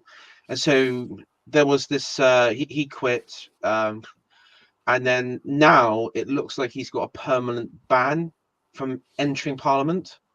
So even if he won, let's just say he won a by-election as but that would be such a scandal if he did win a by-election and that he wasn't allowed to go in. I think. Well, I mean, that's fundamentally what it looks like happened. And now you've got, she apparently she's gone after a few like Tory MPs that were aligned with Boris, who called it a kangaroo court, and they Which said I think that it was. I mean, I'm no Boris fan, but I think it was. Yeah, and now that she's coming after them for like contempt of Parliament, and so what you're seeing is effectively this new sort of crackdown on, and I don't want to say they're opposition, because they're not. They're all in the same clique, but it's important to note that it does look like, even on the Farage, who I would say he's still in that sort of elite circles, that any potential, and AA would say rival castle, even if it's rogue, it doesn't fully align with what the system wants. If they fear that a rogue castle could appear, shutting bank accounts down, threatening people with prison sentences, or worse in some we're cases. going to come on to this on a wider scale in a bit, by the way. I do disagree, and AA talk about Tony Blair. I do think Dr. David Kelly was assassinated. I think quite a few people who died mysteriously were assassinated. By who? I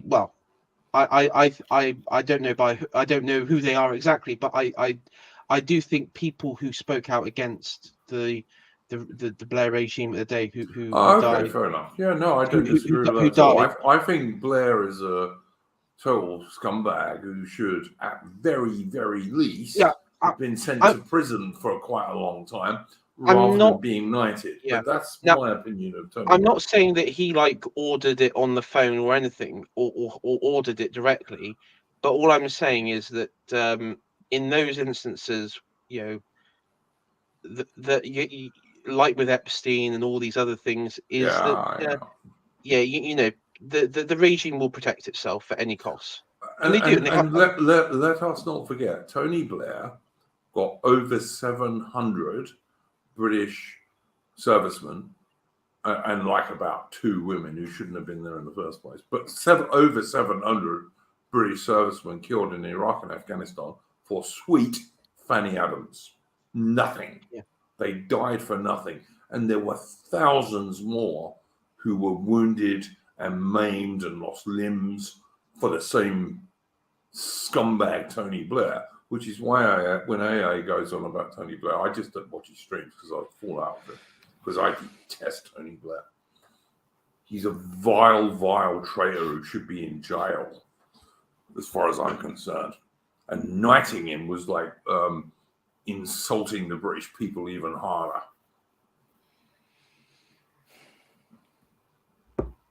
And when the next general election comes a bit nearer, I will go on, as I always do. If you're on the right, you have to vote for one of the smaller right of centre parties, one of the more populist parties. Don't really care which one. Obviously, don't vote Labour. Obviously, don't vote for the so-called Conservatives. Obviously, don't vote for the Watermelon Greens or the SDP, or the Lib Dems. but vote for one of the smaller right centre parties as the only sensible vote for anyone on the right. And I will go to my death saying that AA is wrong about saying Labour is somehow based. They're not. And they will have even more immigration than the Conservatives. If you don't know that by now, you're really stupid. I'm sorry.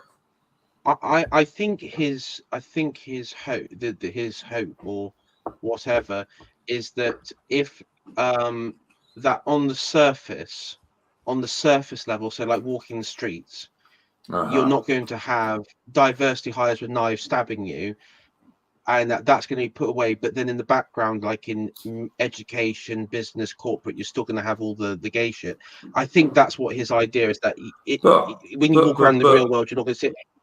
But AI, I see what you're saying. But let us remember that Sir Keir Starmer was head of the Public Prosecution Service and the Crown Prosecution Service at the height of the so-called grooming gang scandal, which is like where little girls as young as 11 were being gang raped by groups of immigrants from one or two countries.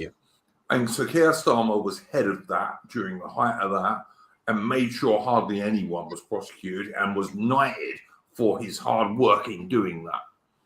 And if anyone thinks any of that stuff like Rotherham, etc., has completely disappeared, no, it hasn't. It's just not reported on anymore.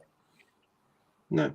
And also, I mean, he solidified the inevitable breakup of the United Kingdom with the creation of a Scottish Parliament, a Welsh Assembly, and everything else. Yeah. And his government also said they were going to rub the noses of all the people on the right in Britain in diversity, and sure, by God, did they do it. Yeah.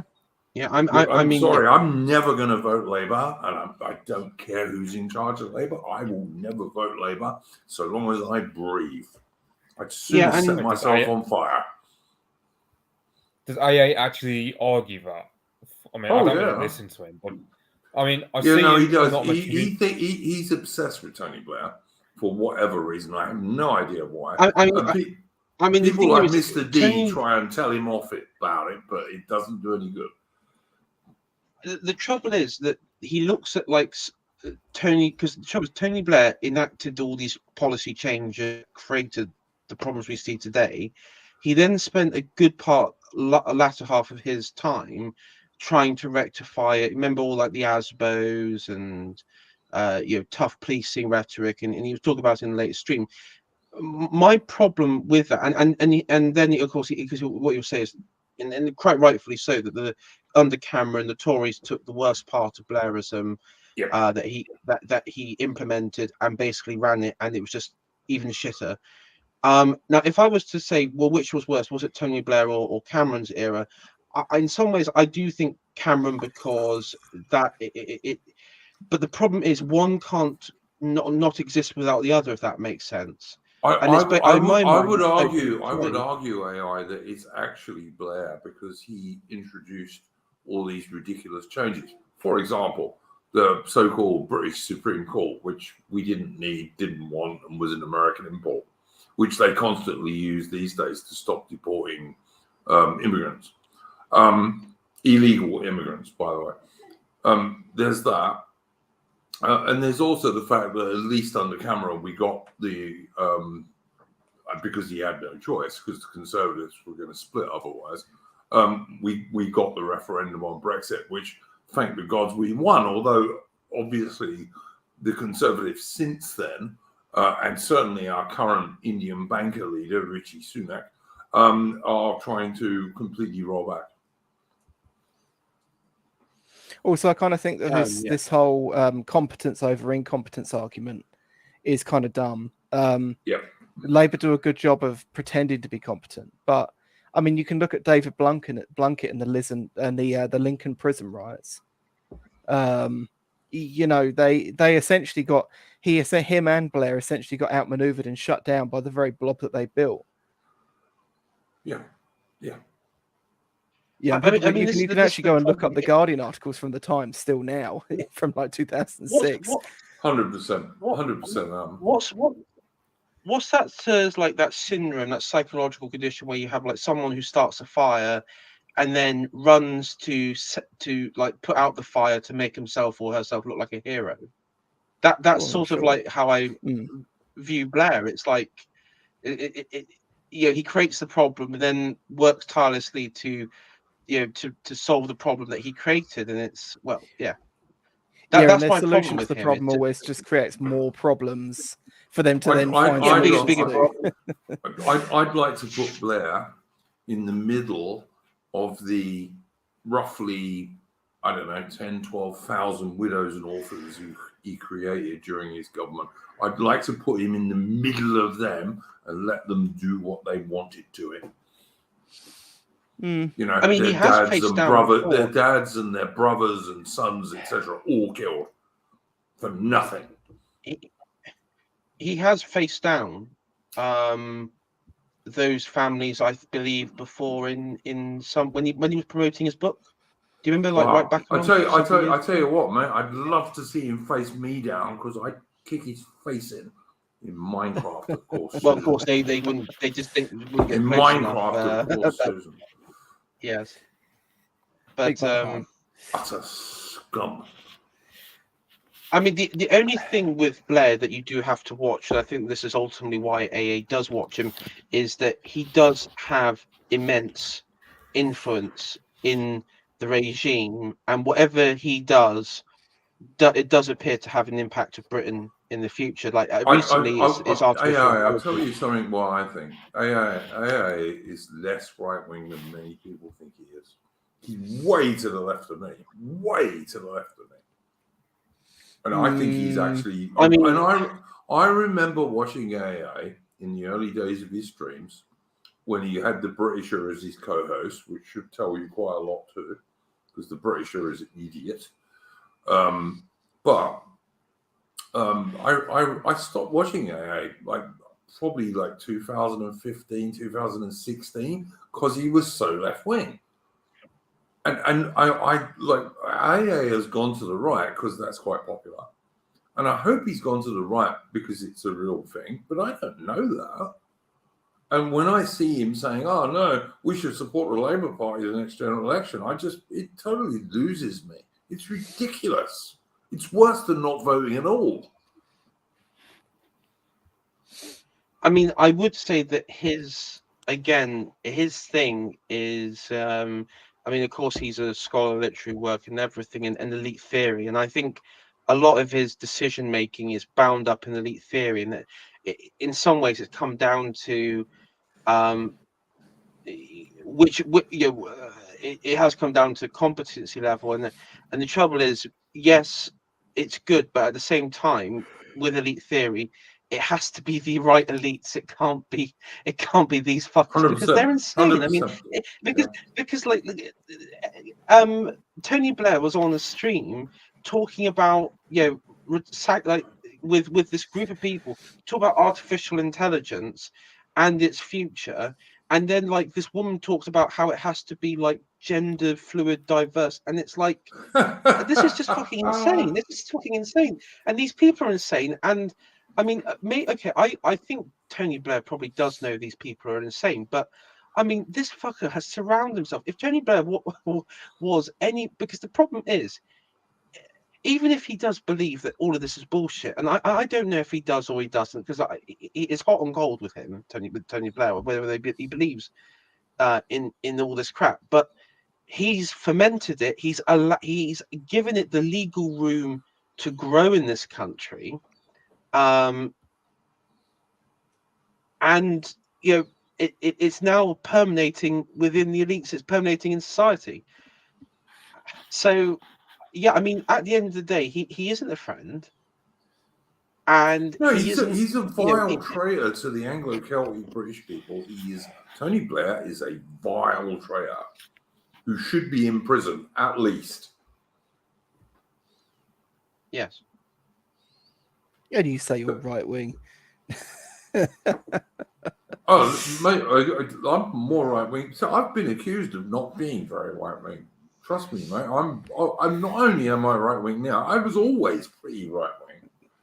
You could argue that there were some figures in Labour Party during the Blair years who were more grounded in reality, who weren't like left-wing loony ideologues. So people like Blunkett, maybe even, I don't want to say Prescott, but even like that idiot as well. But what do you think, AI, about them destroying the Royal Navy in order to like get British troops killed for nothing in Iraq and Afghanistan? Like the Labour Party under Blair and Brown got destroyed more Royal Navy ships than the Germans did in World War II. Pretty much. Yeah, I believe that I believe that there was an attempt for like a united, I believe that was the precursor to a European Union military force. In fact, I thought there were documents. I remember Farage talking about when he did that debate with Nick Clegg right back along. That was like the sort of general idea. They wanted like a European Union united military force and everything. So I mean, look to let people in the chat understand, in the 1982 Falklands War, the Royal Navy had over 70 frigates and destroyers. Over 70. We now have 17. Yeah. Right, but what is that next to, the Communications Act or the Equalities Act or the creation of the Monetary Committee? It's a different thing. I would say the Equalities Act was a Tory thing then. It was, but it was right at the beginning of their tenure. That the groundwork for that had been set previously. All I'm trying to point out here, Alman, is that the Royal Navy is Britain's ability to do stuff around the world and to defend the sea lanes that a country that imports most of its food, etc., needs to be able to do. And that was mostly destroyed under Labour, under New Labour, Tony Blair and Brown. And Cameron did some damage too, but the most of it was done under Blair, on the excuse of sending British boys to go and die in Iraq and Afghanistan for absolutely fuck all. I'll be honest, I think Iraq was the least bad thing Blair did. Whoa. Well, all right, but I mean, so long as you're prepared to say everything else he did was evil, totally, because I think that was evil too. Well, yeah, obviously when I say why did we need to go bad. into? Yeah, why did Britain need to go into Iraq or Afghanistan? Why? I mean, at this point, who cares? Like, it's everything that's been put in place is just going to allow for way more of this stuff to happen. So why is I tell you what it is, and I feel sorry for the parents and the wives and children of all the guys who got killed there for fucking nothing. Yeah, you said this like 8 times. Yeah, good, because it's important. I mean, I would say though that Andrew does have a point. If you look back at conflicts, like colonial conflicts, whether it be in Africa or in India or China or something, you could argue that those conflicts, if British soldiers died in those conflicts, at least the result was British influence for Britain. Let's say, yeah. It was there to benefit Britain. Look at the Malayan conflict where the Brits defeated the communists. Look at Borneo where the Indonesians were trying to take over Brunei and the Brits stopped that. Look at the Falklands War where British people were taken over by the Argentinians and the Brits stopped that. And you needed a Royal Navy to do all of those things. Yeah. One could argue, that, and of course, like even back as say the 1812 war, in Canada and everything, the British population, I'm going to be mainly doing newly stream on settled that soon, AI. We will be doing a stream. That'll be. I've had requests to do a stream on the War of 1812, and I will be doing one at some stage in the next probably month. Yes, very important one as well. But the problem, though, and I think this is the thing, is it's obviously that the Iraq War was very much a global thing within the neocon, especially in America, the neocon and the movement total wanted con, this. because Iraq had no weapons of mass destruction whatsoever. Yeah, Colin Powell lied about it. The witness Tony Blair for lied. this, MI6 lied. Yeah, they lied in the UN about it, and it was all known at the time. There was even a whistleblower from what was her? I forgot her name now, but she came forward and everything else, against the and was taken to court for for breach of the Official Secrets Act. But the problem, though, was why was Saddam? Why was Iraq targeted? Personally, if I was personal, I think it was because I think wasn't it Saddam was meant to withdraw Iraq from the US dollar, the international currency. Possibly, there was it something might around have that. been. It might have been that. I don't want to go down a deep I conspiracy route, but yeah, possibly. I know a lot of boomers and sort of normies will say, oh, oil money, oil, and all that. I don't know if it is that. I think it might be the more that it might. I think it would be like the US dollar, personally. But regardless of whatever the cause was, it didn't benefit the British people.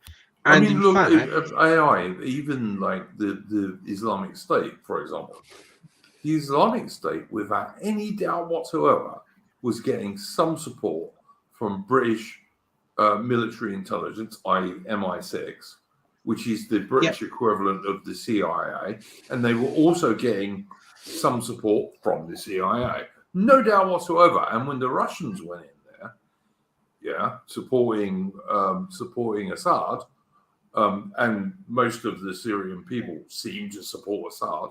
And, we got lies about, Assad is using chemical weapons on his own people. And it was obviously a total lie, because why would he do it anyway?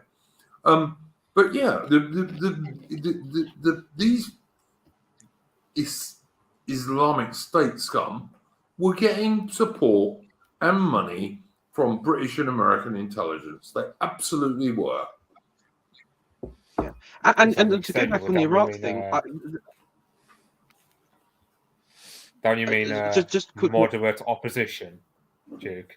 Yes, Al Nusra Front.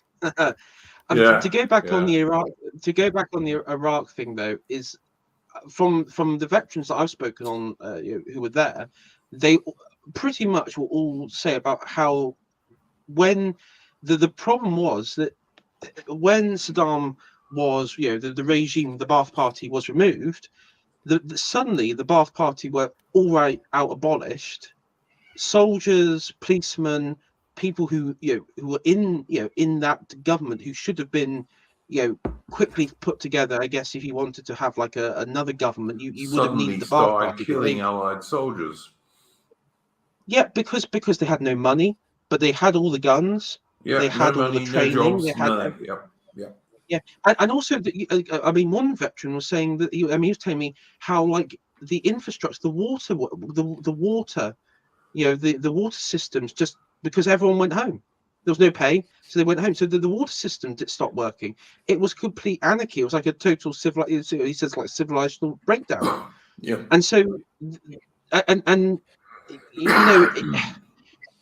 that's not a military victory in any. That's not a victory. But that's again, it goes back to what I was thinking. That isn't. I don't know if that's I think that was all deliberately manufactured. Yeah, I do not believe that is incompetence. No, I mean, I think there probably was a bit of incompetence in it, but I think it was mostly done deliberately. Yeah, for sure. And look at the brilliant military victories we have won. When I say we, I mean the Americans, the Brits, the Australians, even in Iraq and Afghanistan. Yeah, right. We got our asses kicked completely by a load of sheep herders. I see.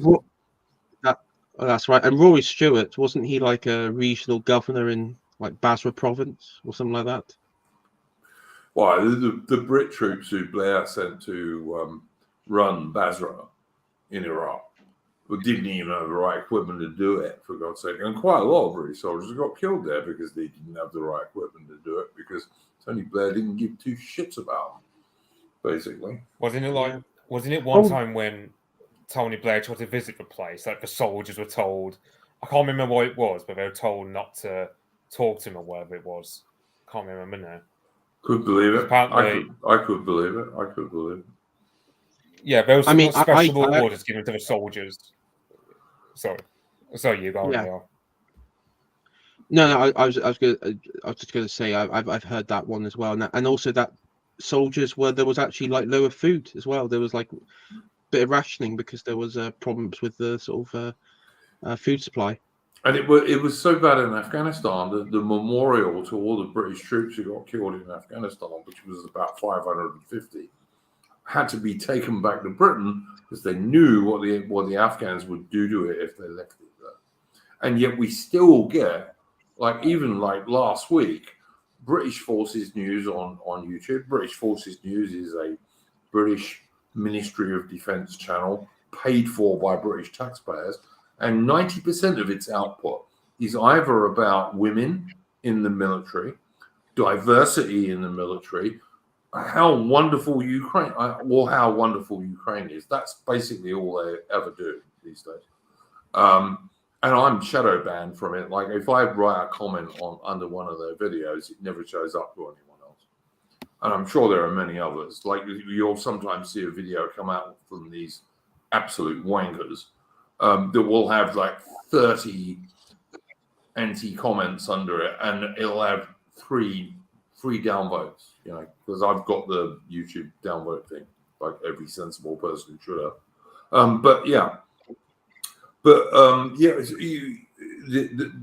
This channel, I think last week, put out a thing about women in the Afghan army and what a hard time they had. Well, then why did we fucking recruit them in the first place?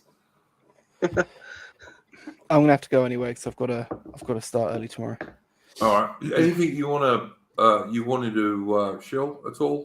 No, we didn't really cover the Farage Bank thing very thoroughly, but yeah, I will. If you want to stay for another 5 minutes, please just do that before you. No, it's all right because I've stayed a lot longer than I originally planned to anyway. I've got to get up at 5:30. So. Oh, all right, man. No worries. All right. Go well, and thank you for joining. Thank you for joining. Talk to you later. Right. All right. Let's talk about the Farage Bank thing a bit more, guys. I mean, to me, it's just plainly evil. So, but whatever.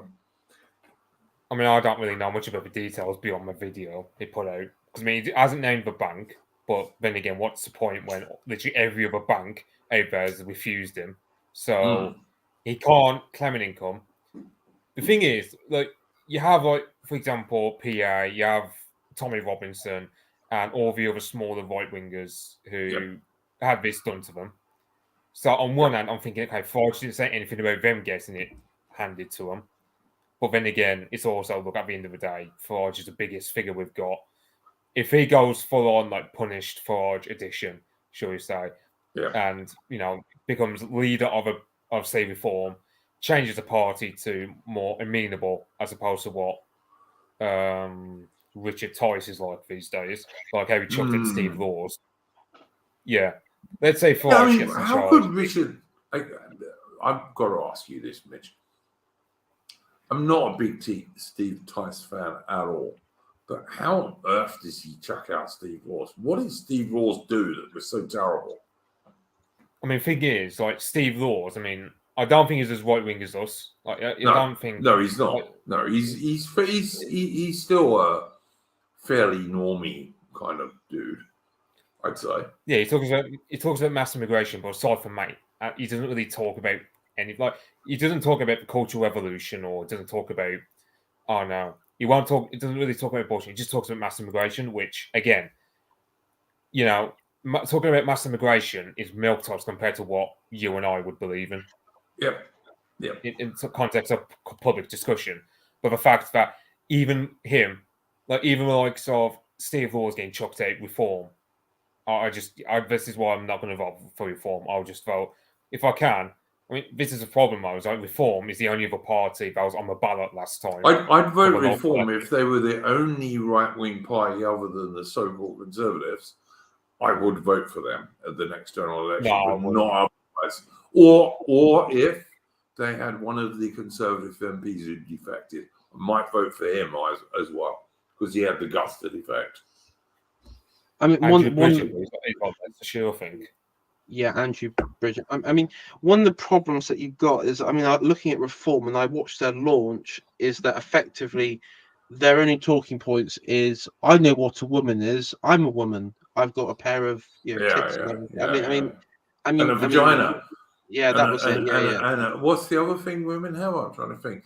You know, that thing you need to create babies that men definitely don't have. A womb. And the trouble is, it's like my response is, okay, cool, but literally we're on like the cusp of a race war. Our neighbours are involved in a race war. We've got a race war coming down the road. You can't be talking about 2015 levels of bullshit anymore. I'm sorry, it's not feasible at this point. I mean, with Farage, I was sort of talking about Boris and everything, but we got on to Tony Blair. But my point was on that, there is a systematic, what you notice in this country of any perceive of populism, anti-establishment behaviour. Yeah, we're all far right.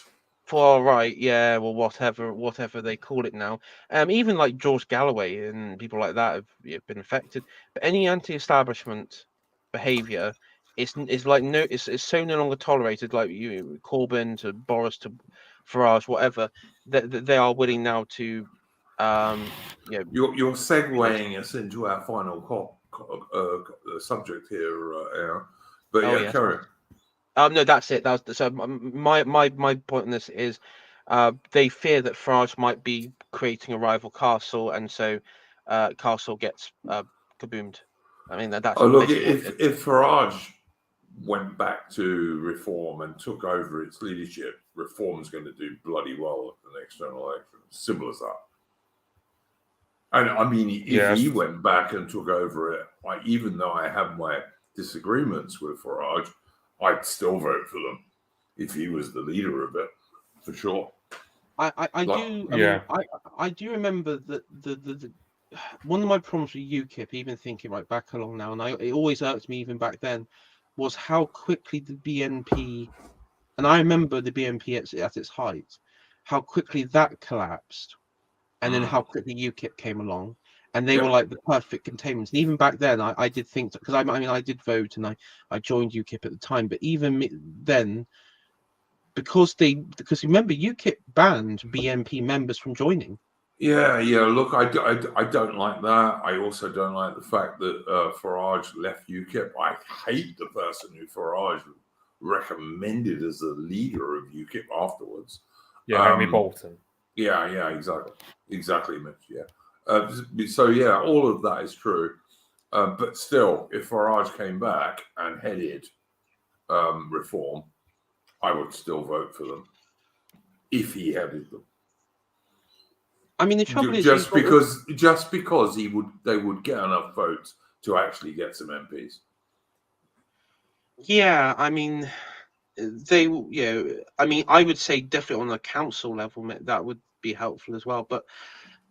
The problem is that you got Reclaim, you got Reform, you got Heritage, and you still got like UKIP still knocking about as well. But there's still some chance that those guys could come up with an electoral pact, particularly if Farage did actually come back.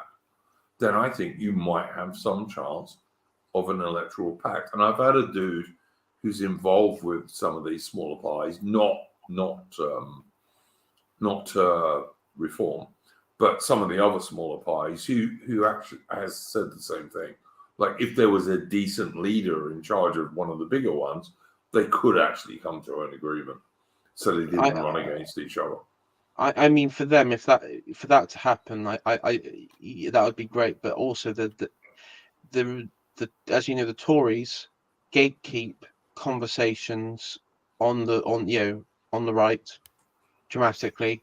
Keep it to the point where there is no more conversation. There is no conversation. And to be honest, if any proper right wing movement or nationalist movement was to arise in Britain, it has to really come from outside.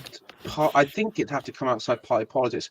Definitely, I also think it has to come from the death of the Conservative Party, because the Conservative Party has to be wiped, just electorally wiped out. To the point but if where you want to really do that, you've got to vote for another right-wing party rather than the Conservatives. So-called Conservatives in air Well, quotes, I mean, of course. on current polling, there's a good portion of the people who vote Conservative last time are just not going to bother voting at all. So yeah, see, I think that's a mistake. I think you've got to vote for one of the smaller right of centre populist parties rather than not voting. Like, otherwise we'll just be like Portugal. Portugal, every single election gets like turnouts in the low 40%. The left centre just keeps gaveling there and they don't care. I mean, look at Biden in America. You know, the bloke doesn't even know what war he's talking about. He recently said Putin was losing the war in Iraq, but he's supposedly the most popular president America's ever had. And if you believe that, I've got a bridge to sell you. yeah, I mean, this is why I don't like democracy, because it creates this just like incredibly I'm low not a IQ. Democrat. I am not a Democrat. No. But this is why I don't like it. It just creates like which like spasmodic retard do we have to like the most? I mean, it's just ridiculous. Sometimes Sorry for using the R word on your stream. No, don't worry about it. It sometimes does come down to that. Mitch, any final thoughts on this before we go on to our final subject? I mean, what other chance? I mean, if Farage were to get back into leadership of reform, for argument's sake, I do have some hope for some electoral path, because just everyone would agree. I mean, Lawrence Fox, for example, he's done a reform with Richard Tice. So even his vanity is willing to humble itself towards Richard Tice, then he'll humble himself to Farage. Yeah, I mean, I think one or two of the others would do some sort of deal where they wouldn't all run against each other chasing the same votes. I do think so. I agree, Mitch.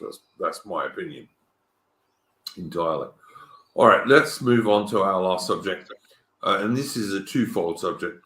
In Australia, where I live these days, although I am an Englishman, as you can probably hear from my accent, the Australian Labor government, and I point this out, it's a Labor government again, want to produce basically what would be effectively a ministry of truth, where every single person, like our little stream, for example, could be shut down.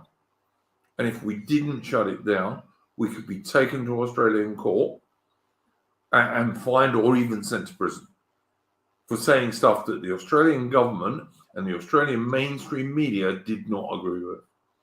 And at the same time this is happening, which I find slightly suspicious, in Britain, there is also the, what's it called, Mitch? Hang on, I can't remember. Online harms bill? Yeah, the online harms bill. Thank you, Aya. The online harms bill, which is basically designed to do exactly the same thing. It's almost like all these people in different countries around the world are doing the same thing at the same time. And it's not almost like they actually are. Thank you, Alice Little, in the chat. Yes, the online harms bill.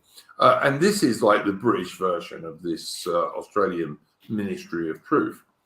And in Australia, they've even got, I don't know if the British one goes this far, but and you guys can tell me. But in Australia, they also want to be able to work out and look at everything private you send. So you send a private message to somebody on the internet. The Australian government wants to be able to see that. And if they don't like that, they want to be able to prosecute you or ban you from the internet.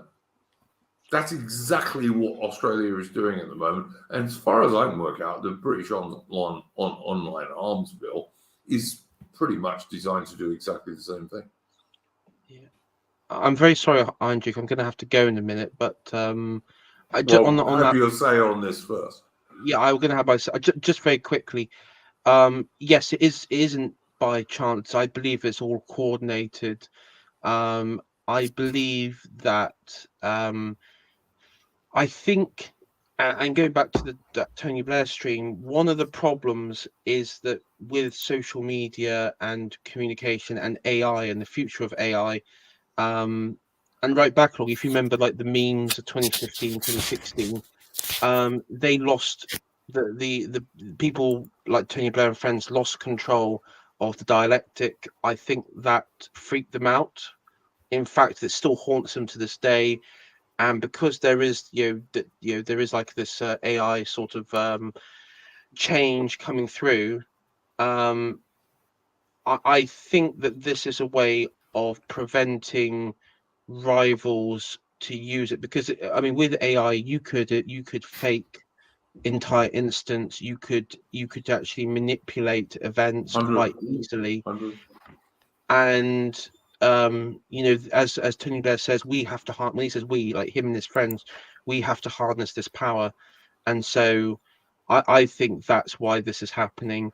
And I think it's because they were freaked out last time, and I know they should be, because I'm seeing movements online in the online right. I mean, a lot of it is early stages, but there's a lot of people who are getting control and learning AI technology, and who are friends. I mean, some of them are actually even proper edgy types online. So yes, I think I worry AI that some of the most edgy types online are actually double people, if you see what I mean. That are really designed to discredit us. I mean, the people who are designing like their own AI stuff. I mean, I don't. Yeah, I get what you mean, but I think some of them are just genuine Hitler lovers, to be honest. But I think some of them are, but I think a lot of them are not. I think a lot of them are, what poison the Americans well. would. I think some of them are what the Americans would call feds. Yeah. Yeah, I think some of them are feds. I think some of them are poison the well people. But regardless, if say 4chan ever got like the mechanisms of AI technology, I mean, that would be that again, that'd be a huge concern. Any group that can coordinate, even on a small level, is a threat. So I'll leave it at that. But that's my view on it, on Australia. All right. Before you go, mate, anything you would like to show? Like your YouTube channel or what? Yeah. So this week coming, I'm doing a stream on the story of Beren and Luthien, the course from Tolkien's work from Silmarillion, cool. and I'm going to be analysing their relationship, their story, their journey, and what themes we can draw from it, and the significance it actually has in the Lord of the Rings itself. I mean, it's actually, I think, looking into it and looking at its references and Tolkien scholars who've talked about this, I think that particular chapter in the Silmarillion is probably one of the most important ones out there in the Silmarillion itself, because it represents a very important point for the relationship between men and elves, and love itself, and of course, it ties in characters like Sauron and everything. Who at that time, Morgoth was still kicking about. So yeah, no, look, I love Tolkien. Tolkien was a British Anglo-Celtic patriot and took lots of his stuff from Anglo-Celtic lore and legend, as well as German and Scandinavian lore and legend. He was a professor of Anglo-Saxon, for God's sake, which they also want to ban these days. So Tolkien was, and also, of course, Tolkien was a British soldier who fought on the Somme in 1916. So, as far as I'm concerned, he was a great guy. Oh, definitely, and maybe after. I mean, I've been really, I've been reading his Christopher Tolkien's. I got the book on Beren and Luthien, sort of more extended one. So I've been reading everything around it, all the notes and everything, to try and piece together, sort of story around this, but I do actually I will want to maybe do other chapters in the Silmarillion as well. If this one's successful, I might want to do others, sort of just talking about yeah, it. no, do it, mate. Yeah. Honestly, I'd love to see you do that. I'm not going to do like one continuous stream on the Silmarillion, because that's going to be like a week. With me, it's just like streaming non-stop for a week. But no. Do like a few. Absolutely. I'd be very interested to see that, mate. I will put up your channel info tomorrow. I probably won't do it today because I've been awake. I've been awake all night, mate, and it's 8:41 here. Sorry, 8:21 here. So I won't do it straight away, but when I wake up, I'll put your stream information in the description so people can go and subscribe to your channel, which they absolutely should. Yeah, and you should see I've already got the stream all ready to go. The countdown's there. We got the cover image there that I made myself of Beren and Luthien, their first meeting. So yeah. All right. 555 in the chat is asking, what happened to Morgoth? Where did he go? Morgoth's still around, mate. I follow him on Twitter. He's still around. Yeah, he does some very good tweets. And he even retweeted one or two things I tweeted, which I was very happy with. I'm actually trying to work on having Morgoth on a stream at some point. And he asked me, what do you want to talk about? So I said, well, how about tradition, dogs and fishing? And Morgoth said to me, well, people always accuse me of being like, I'm looking back at that stuff. And I said, yeah, same. So let's talk about it. Yeah, so, if 555's talking about the other Morgoth, I believe he was cast into the void by the Valar during the War of the Wraith. So, oh, okay. Yeah. But featuring Elrond's father, Erendril. There you go. So the other one you should do is what's his name? Tom Bombadil. Tom Bombadil, yeah, that because he wasn't in the movies, obviously. No, but I think that's one of the most important characters in Tolkien that wasn't in the movies. Yeah, I reading Lord of the Rings again, and then it has changed my view on the films slightly. I think the films did do Lord of the Rings a bit dirty, to be honest. Well, not obviously not compared to the recent Amazon series, which is travesty. A total travesty. But I mean that's just in my mind, it's not even related. It's just not related. It isn't. I mean, there are parts of the film of Peter Jackson's film I do like, but overall, I think Tom Bombadil. I think one thing that really annoys me actually is the relationship between Merry, Pippin, and Frodo, because it's Merry. Because in the books they were very much, they very much worked with Frodo together to get him out the Shire quietly. Yeah, and that doesn't happen in the films. And it would. And the other dude is basically Frodo's servant. Yeah. Yeah, Sam and Sam is Frodo's servant, basically. Yeah, his Batman. That doesn't make him a bad bloke. He's just slightly lower class than Frodo. Yeah. Well, yeah, it's worth noting that. I was going to say it's worth noting that. So Frodo, or the name in Old English, means one who is wise by means of experience, like so traveling and whatnot. Then you got Samwise, which comes from the old word Samwise, which literally means unwise man. So Sam is not exactly the wisest, but his loyalty is what carries Frodo up to Mount Doom.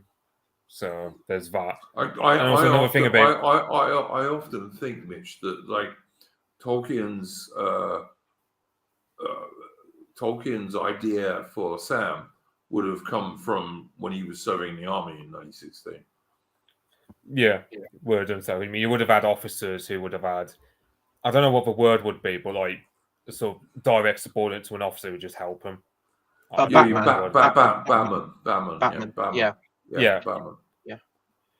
Yeah. And Alice Liddell says, that what was she say? Oh, they weren't they weren't comic relief characters in the book. No, they weren't. I mean, they did have like funny moments and Merry and Pippin were definitely like jokey. They would lift Frodo's spirits up and all, but yeah, they weren't. They were quite serious in their own right, and of course the whole scouring of the Shire at the end of the book wasn't in the film either. No, that should have been. But the trouble is, the argument was, well, it wouldn't have made sense, and it would have made perfect sense because it would have been an anticlimax in a film. I do kind of see that. Yeah, I think it would have worked better as a TV show, personally. But, yeah, for sure. If I was honest, but yeah. But yeah, Tolkien is an English hero as far as I'm concerned, and his son Christopher was also brilliant. And it was only after Christopher died that they started destroying Tolkien's legacy. And of course, Tolkien was also born in South Africa, by the way. Yeah. I was just saying, another note is, I don't know if like you know of this about Beren and Lúthien, but I mean, like the names are also kind of a bit foreshadowy. Would be the word. Because I mean, Lúthien in Old English means love, while Beren comes from the old word Beorn, which is also about shapeshifter from Hobbit. Was Beorn and Beren basically mean bear, which is like variants of the same word. Yeah. Tolkien uses language so bloody carefully. I do think that it's Sauron at this time. He is because of course Sauron is he shapeshifts and he goes from elf. I think in this one he was like represented as a werewolf. Or it might have been earlier, but I can't remember the details on that. But I know that he did like Sauron did in sort of incarnate himself as a werewolf. I think we've got to remember that Tolkien said himself that he wrote The Lord of the Rings because so much Anglo-Celtic history and legend was destroyed by the Norman invasion, etc. William the Bastard and all this stuff. And he actually said that's one of his major reasons for writing it.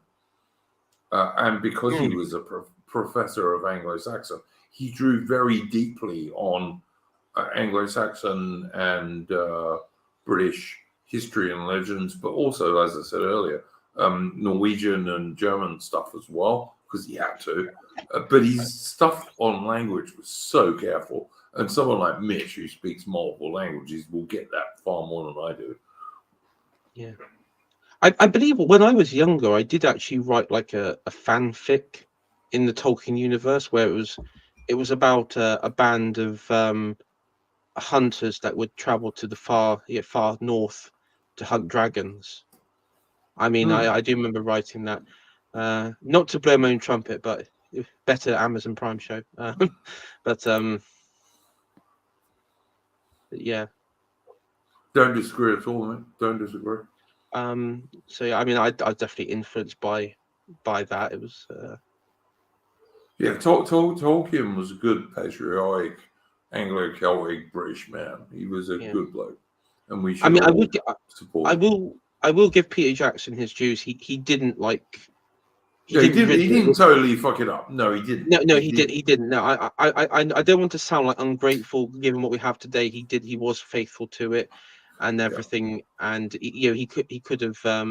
He didn't race swap characters. He didn't make like female powerful, long-lived characters into some sort of female girl boss or all this sort of nonsense. He didn't do any of that. And the female characters that were in the film, I mean, they were all quite lore accurate in some ways. I mean, I mean, there were some characters that weren't, but it's. I mean, the fact of the matter is, he made Lord of the Rings film where you had Christopher Lee as Saruman. I mean that's excellent on its own, in my opinion. Anyway, I've got to go now. So thank you so much, Andrew, for having me on. Thanks, mate. You're always very welcome on the stream, and thank you very much for your contribution. Like I said, I'll put your links in the chat tomorrow. Sorry, in the description tomorrow. Go on. No. Oh, that's great. Thank you very much. And I will see you all next time. Take care, guy. Bye. Mitch, anything to say on the stuff we've been talking about in terms of the Ministry of Truth bill in Australia and the online harms bill in the UK, which seem to be strangely coordinated, if you ask me. But yeah. Yeah, I won't be surprised also if these bills, there'll also be, in lieu of the riots in France, in France, they're going to reorientate their policies somewhat to make sure it doesn't happen to them. I won't be surprised if this is also another thing. Because, I mean, you can imagine France being also mainly being used as a petri dish at this point for, okay, how far can we slide things along before things get out of control? But what about if what's her name wins the next election, which she looks like doing at the moment? No, she won't. I'm sorry. You don't think Le Pen will win? Nope, not at all. Oh, okay. I'm sorry. Yeah, because I mean, the French system is screwed from the outset. Because I mean, you have like the second round where everyone who's not a right winger will just vote for whoever's against Le Pen. That's why Le Pen always keeps losing, because the French system is geared in such a way that she can't win. Mitch, can I just interrupt you? Mitch, can I interrupt you 1 second? My little dog wants to go outside, so can you talk for like 5 minutes just while I am outside? Okay. Thanks, mate. I'm sorry. No, as I said, I don't think France, on outside of a military coup or some sort of nationalist takeover, like a Freikorps in Germany tried, there's just no way France is going to wake up from its slumber. Not at all. There's no political solution to it, because every centrist shitlib and every goddamn, I'm going to say really cheeky. I was going to say a cheeky word then, but I best not say it. But let's just say the non-people, they just all vote whoever opposes someone like Le Pen. So, I mean, it's not the same with the UK. I mean, there's just we've got enough of our own people to cause a problem to hate us, but then we've also got the mystery meat sections of a population who go side and side with the self-loathing elements, and it's just But I mean, France is just lost politically, unless they were to have some sort of armed revolt from the military, or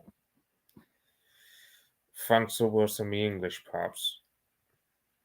I'd say so. I mean, France is further along than us. Like, I don't want to get into the whole, these countries are worse than these others. Like, because I mean, we're all on the same I hate my own language. Trajectory.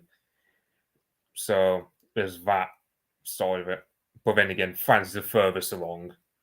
And to be fair, I always thought we were one of the worst, given that we've got police who will arrest you, but France just seemed to be the worst.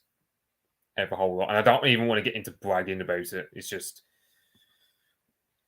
France is the furthest along, and I just don't. I mean, there's a reason why I picked my profile pick for tonight being this, because that's like my entire mood, Thanks, Mitch. I'm so sorry, ladies and gents, and Mitch. I have a little Crosshair Russell who I got when he was 8 as a rescue dog, and he's now 16. And he was standing by the door looking at me in that doggy way, saying, "Please let me out." So you have to. Beg your pardon. Yeah, I was just saying, because I mean, I would argue that France is the worst along, but then again, I can't really brag about it, because I'm thinking, well, we're on the same path anyway, so there's that side of it. 100%. But as I said, I mean, with the French system, it's generally, let's say, for example, you have a first round where all but 2 are eliminated. Then you get the second round where it's only, let's say, someone like Macron or Mélenchon or anyone who's left or centrist going up against a right winger. The right winger will never win, because all the self-loathing sections of the French population mixed in with the mystery Diversity. meat, shall we say? Yeah, the diversity mystery meat. Yeah, absolutely. Whatever. Yeah, they all just vote one way, just to deny the right winger. So yeah, and as I don't know if it was you, but someone was saying on the chat earlier, it could have been Atman actually, that you know, actually it might have been AI. France does have a lot of like pretty commie people, sadly. To be fair, all countries have them, but I would say France. I mean, it's their history as well. Like their history is literally just like their country in its conception these days, born out of 1789, whereas our country is sort of a continuum operating from like King Athelstan onward, as well as William the Conqueror and so on. 100, mate. I totally agree. I just say to people in the chat, like, if you want to like hear some more about this stuff, go watch Apostolic Majesty, who has some good streams, and particularly one I remember fairly recently about the last dude who might have realistically become a French king, and how he he wouldn't accept it because he wouldn't accept the tricolor flag and all sorts of other, in my opinion, slightly crap arguments, but you know, whatever. But yeah, you're right, Mitch, for sure. I heard Boulanger was because one thing about him was he was not one to do decisive action. Even I mean, he was an army officer, but there was some aspects of his personality alongside his love for his mistress, shall we say, that just pervaded him, that didn't enable him to actually take power. Because one thing he would do is he'd try and become an MP. Was this dude around like in the 1870s, Mitch? Because that's the bloke I'm talking about. Yeah. All right. Yeah, Boulanger, who... Yeah, that sounds the same guy. Yeah. Yeah, the thing was, you have the French... I don't know if it's a Third Republic, I think they were called. They were born out of the defeat of the Franco-Prussian War when Napoleon III got deposed. The Republic was generally seen just as like in the same way it was. And then of course you had the Paris Commune after. You had the Paris Commune after that, of course. Yeah.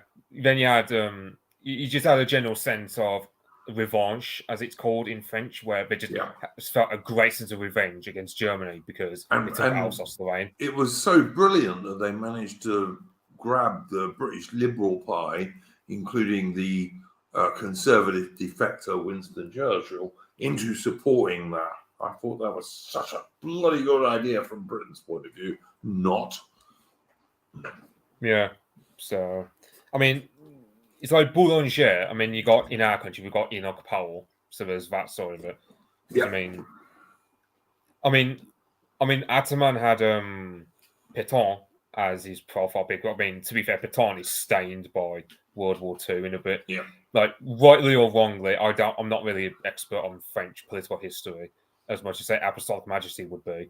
But there's that side of Pétain where, because he worked with the Germans during the Second World War, he's kind of stained a bit. Yeah. But, like, but he was originally the hero of Verdun, which is possibly the hardest battle France ever fought and won. Although when you say won, you've got to realize that the Germans started that battle to bleed the French army white, and they did, but they also bled their own army white at the same time. So, yeah. Yeah. Yeah, it's like... Oh, what was it? No name in the chat. No name in the chat, Mitch is saying, I will disagree to the extent that a recent poll has shown that the voters for all parties want a serious reduction in migration. Apart from voters for the Mélenchon's pie, Le Pen could win round 2 versus Macron. I don't know how true that is. That's just what No Name is saying in the chat. I mean, I usually hate them with French, to be fair. So all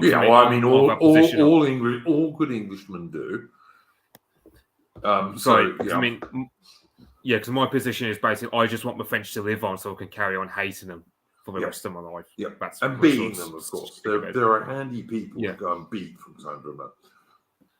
Yeah, but like, I look at France, I just think, I don't think there's a political solution to it. There's only like, I'm a nationalist. I mean, I've seen towns in southern France where the nationalists, they've just got their baseball bats out and just like try to keep law and order.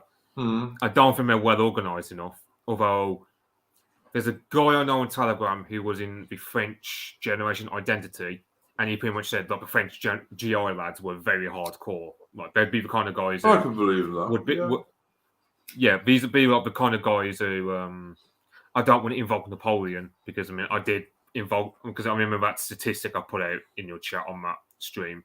But like these would be the kind of guys who they'd be first to storm the Russian defences at Borodino and so on. Yeah, they're that hardcore. So yeah, no, I don't disagree with that. I would also say that, you know, Nelson said, "Hate a Frenchman and love your king." Although I have to say, hate a Frenchman as I absolutely can. Although I do think some French women are quite cute, but I can't really love King Charles. I've got to say, I can't. Like he comes out with such crap about climate change bullshit, etc. I'm sorry, he is my king.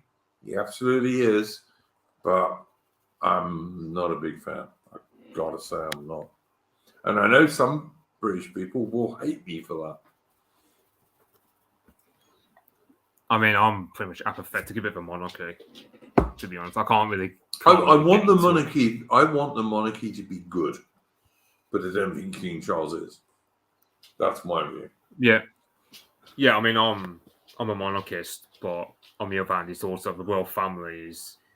You got, I suppose. I mean, Prince William isn't on our band length at all, but I don't really know. But he might be all right. He's got a pretty wife. I don't know. He might be all right. I hope he is. Put it that way. But I'm no fan of King Charles. I'm sorry, I'm not. He comes out with too much globalist bollocks as far as I'm concerned. Yeah, it's not. I mean, it's not just. I mean, let's face it. If it was up to me, I'd also change the capital of England as well. I'd do a lot to change England. I wouldn't change the capital of England. I'd just change the population of the capital of England. But that's me, of course. Yeah. I'd make it an English city once again because I was born there. I mean, I find it weird though how literally like the capital cities of half of Europe were built on swamps, like London, Dublin, Paris, Berlin, Moscow. It's more rivers, to be honest. I think. No, it's like because I mean you got London, London. Yeah, I mean in the case of London, it used to be called London which that's a fun. Ipswich, for example, the which comes from trading town, which is what Ipswich is the most continuously inhabited town in England, really, since Anglo-Saxon times. And you of course, come from the heart of England, from the Midlands. So, yeah, I get where you're coming from there. But like I said, I was born in London when it was still an English and British city with Cockneys and all the rest of it. And I would change the population of London rather than the capital. I mean, I can look at videos of like the 1960s London with a Cockney in a market selling, was it plates or whatever it was. I can look at that and have some nostalgia. But then it's also, I mean, I don't know. It's like things I hear Germans who want to sink Berlin into the swamp and turn Vienna into the capital. Which, to be fair, Vienna is actually beautiful. Vienna's a lovely town. I've been to Vienna. It is absolutely beautiful place. Yeah. Well, parts of it, apart from the modern bits, of course. But yeah. Yeah, but it's like I don't get this whole point about Kate Middleton being Jewish. Like, I think it's rubbish, to be honest with you. Yeah, it's not the same when we got Putin.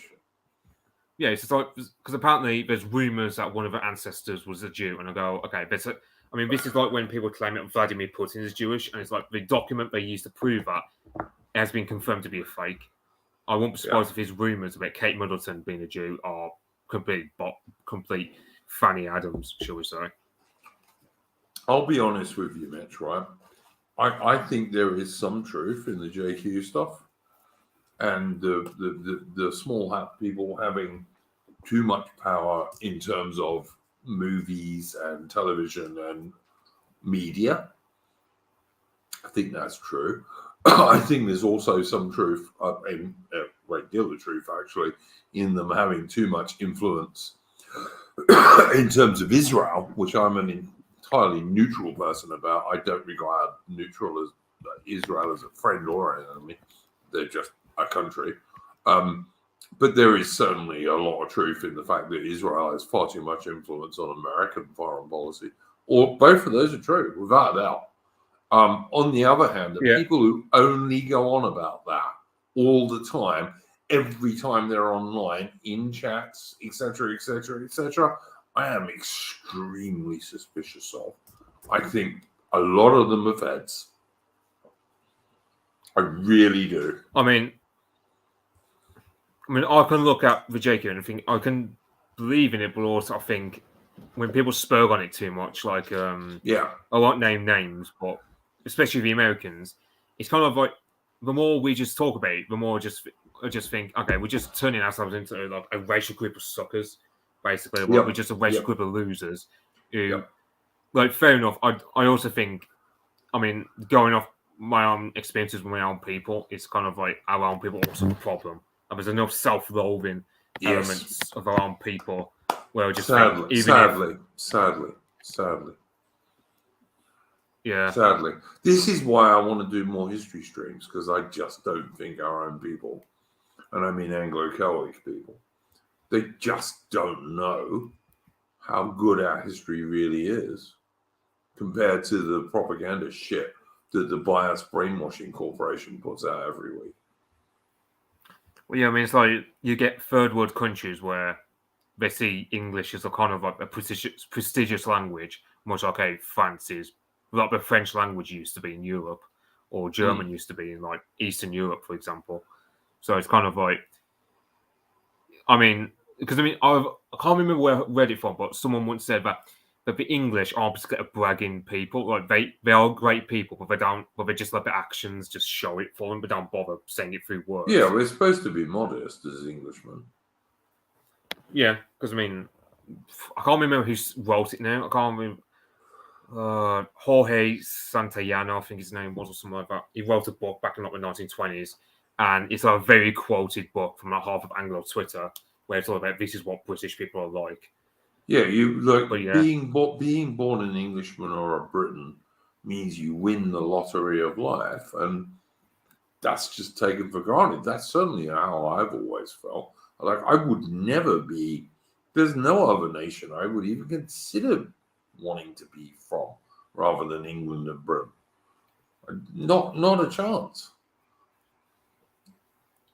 Yeah, it's what I mean. Of all the ethnic groups I could have been born into, I was born an Englishman. So there must be some reason why God put me as an Englishman on this earth. I think you're a damn good Englishman too, mate. I first noticed you when you were in the chat on a stream and you had the Staffordshire knot as your avatar, which is damn good stuff. It's that's absolutely middle-based England, or used to be, I should say. I used to be. Staffordshire Regiment, one of the best regiments of the British Army. Yeah, I mean, I really should look up my own sort of family's history. Yeah, Staffordshire Regiment, because I mean, I know I've got two great uncles I know of. Like one who got taken prisoner in Market Garden, for example. Then you got my granddad who, because that's the thing. Like one thing that perplexes me is like, so you got the 1st Battalion of a Staffordshire Regiment, which got deployed fighting the Germans in the Netherlands as well as in North Africa. Then you got the 2nd Battalion, which got deployed in Italy. But like, I don't know why my grandfather ended up in bloody Burma. Like why? Well, look, first of all, most British infantry battalions by 1944 had at least half a dozen battalions. But also, don't forget, he could have volunteered for all sorts of things like glider pilot. Sorry, he could have been airborne glider unit. He could have been someone in the Chindits. All sorts of things that you could volunteer for. But they would also, like I said, pretty much all the British infantry battalions had at least 6 different battalions by 44, 45. Yeah, because it's like my granddad was kind of bloke who you could put him in Burma and you could generally trust him to be a damn good fighter, to say the least. Yeah. Like he could have volunteered for something like the Chindits, for example. Like I had a bloke. I can't say he was a mate because he was much older than me. Back in the 1980s, I worked in this cash and carry place in Sussex where my old man lived, and the bloke who ran the petrol station there was an ex-Chindit, and he was border regiment, if I remember rightly. But he was like the English, the northern English side of the border regiment, and he was a Chindit, but he volunteered because you had to. I mean Chindits. I mean, it's been a while since I read anything about them or like looked at a video on them. But from what I remember of them, it's type of similar with LRDG. Long Range Desert Group, yeah. Long Range Desert Group, yeah.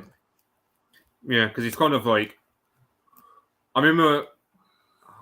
I wouldn't say it's a guy I know, but I remember someone on Telegram, like, because it's American. He was like pouring love over the British because he generally says that if the American Special Forces generally look up to the British Special Forces, like the SAS are generally held in high regard.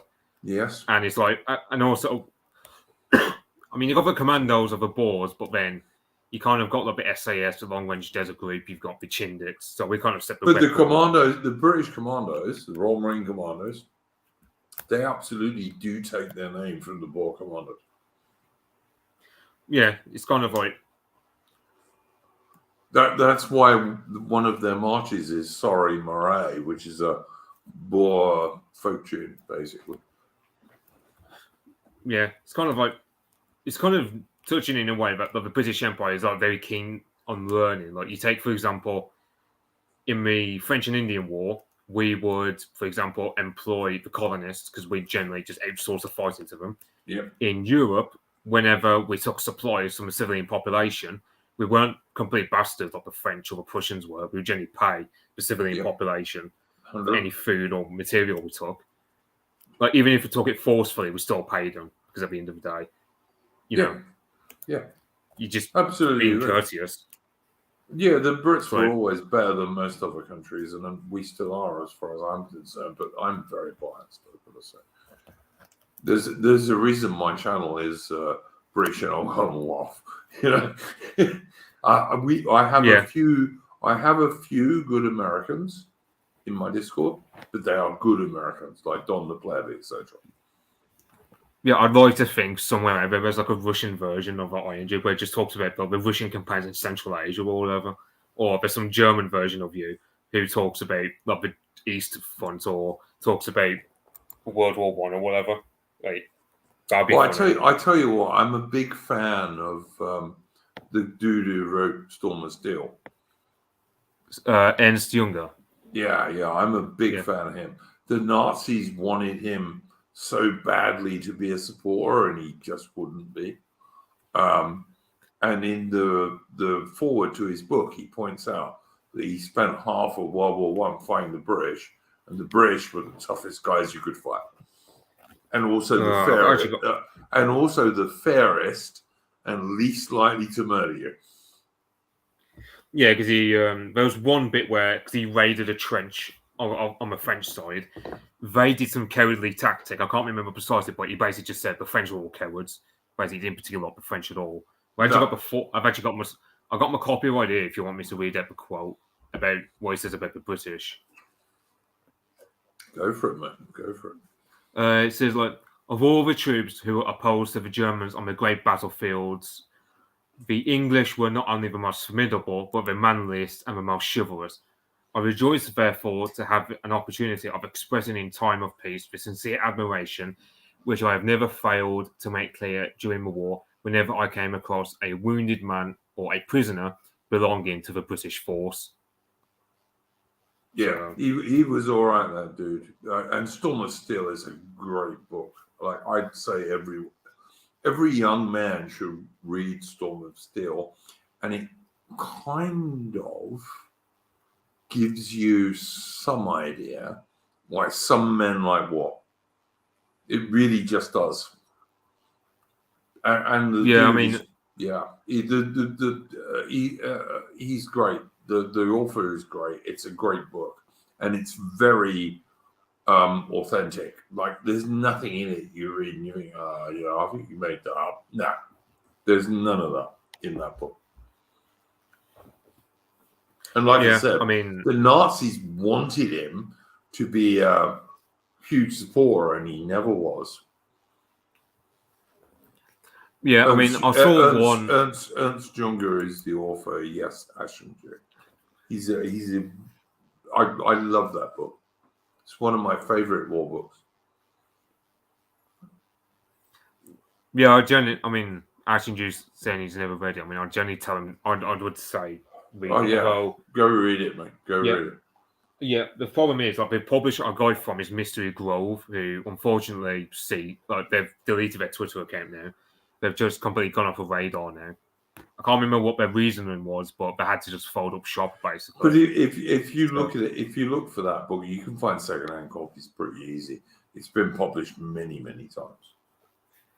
Yeah, although I've got the 1929 translation of it, so I can only show that version of it. But I generally would recommend a book based off that translation. I haven't read any of the later translations at all. It's a really good book. It's a quite exciting read. Parts of it are fairly deep, and he doesn't go in for any bullshit in it. You know, he's just a junior officer in charge of some Germans, basically. Yeah, it's like, I mean, because I remember I can't remember who wrote an article, but someone wrote an article, some shit like that. But Ernst Junger is basically just promoting war, and it's like, I mean, if you read the book, you realize he kind of sees the value of war in like the development of a man. Because I mean, for example, he wrote one quote where I can't remember. I'm paraphrasing what he said, but basically said, you take a bunch of young lads under the age of 20, and you train them under damn good officers. They'll be like the best men you can get on the face of the earth. Well, damn good officers and NCOs, I'd say. But yeah, absolutely. I mean, I put officers and NCOs in the same ball. People don't recognize some men like war. They do. I'm not one of them. But I'm not one of them. Like I spent 11 years in like sort of war, if you count Northern Ireland troubles and South Africa, but like nothing like what's going on in Ukraine at the moment, for example, or anything like what Ernst Junger experienced in World War One. Nothing like that. But and I didn't like it. I didn't like it that much, to be honest. There were bits of it I fucking hated, but some men like war. They do. Yeah, the problem is like you'll get people in the mainstream world who will just argue that, oh well, this is bloodlust or this is just like psychopathy. But like, I'm thinking, okay, but for example, I've heard something said that in 1938 there was quite a lot of mentally ill people all over the world, but when war was declared the following year, mental illness rates just dropped because everyone just had a purpose of their onward. Like war has a way of its own of suppressing mental illness as well as just providing purpose for people.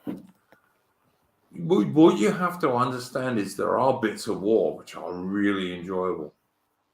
Some of them you shouldn't probably enjoy, like the enemy running away and you shooting them. But there are some bits of war that are actually really enjoyable. Comradeship, camaraderie. Yeah, the camaraderie is really serious.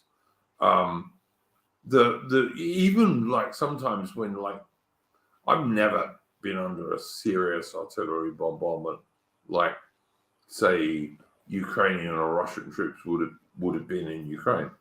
But I've been under like a mortar stonk and that sort of stuff. And like afterwards you laugh because you've not died. You know. Well, it's just kind of. I mean, it's, I don't know who it was. You're just happy. Well, you're just happy because okay, we just got stomped by like, I don't know 18 or 20 more shells, and all of a sudden it stops, and it just makes you cheerful because you think because there's nothing you can do about a mortar stop. You know, if the mortar lands exactly on your position, you're just going to die. If you're in a trench, the chances of that happening are very low, but it's still good.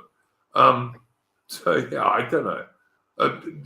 There are aspects of war that men enjoy, and the camaraderie is certainly one of it.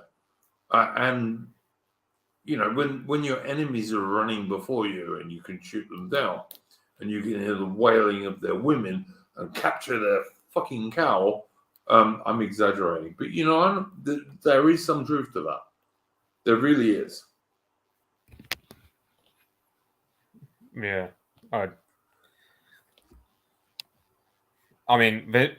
suppose it's like I can't think of what to say now, but like, one could argue that in a way a war would do so much, like because for example, you take an average guy my age, like I know I can be guilty of it as well, as like spoiled, pampered. You take it, like because we've been at peace for what since 1945. We've not really known we're not known anything like rationing, or we're not known anything like a war. We've generally like a spoiled, pampered people. So one could argue a war would actually be good for us, but then you just think some British guys certainly have. The guys who were in the Falklands War, the guys who were in Iraq and in Afghanistan have known some sort of war, but it was a war with total air superiority, total artillery superiority, and your chances of getting killed was totally down to IEDs, mines basically, and random small arms fire. So yeah, I'm not. Well, in the case of a in no way am I denigrating those blokes who were very, very brave. I'm just saying it wasn't like what's going on in Ukraine. I was going to say, in the case of like the Falklands War, that's a war which, let's say a war like that on a much bigger scale, for argument's sake, then that's a war which like every Englishman can, in a way, sort of benefit from. Well,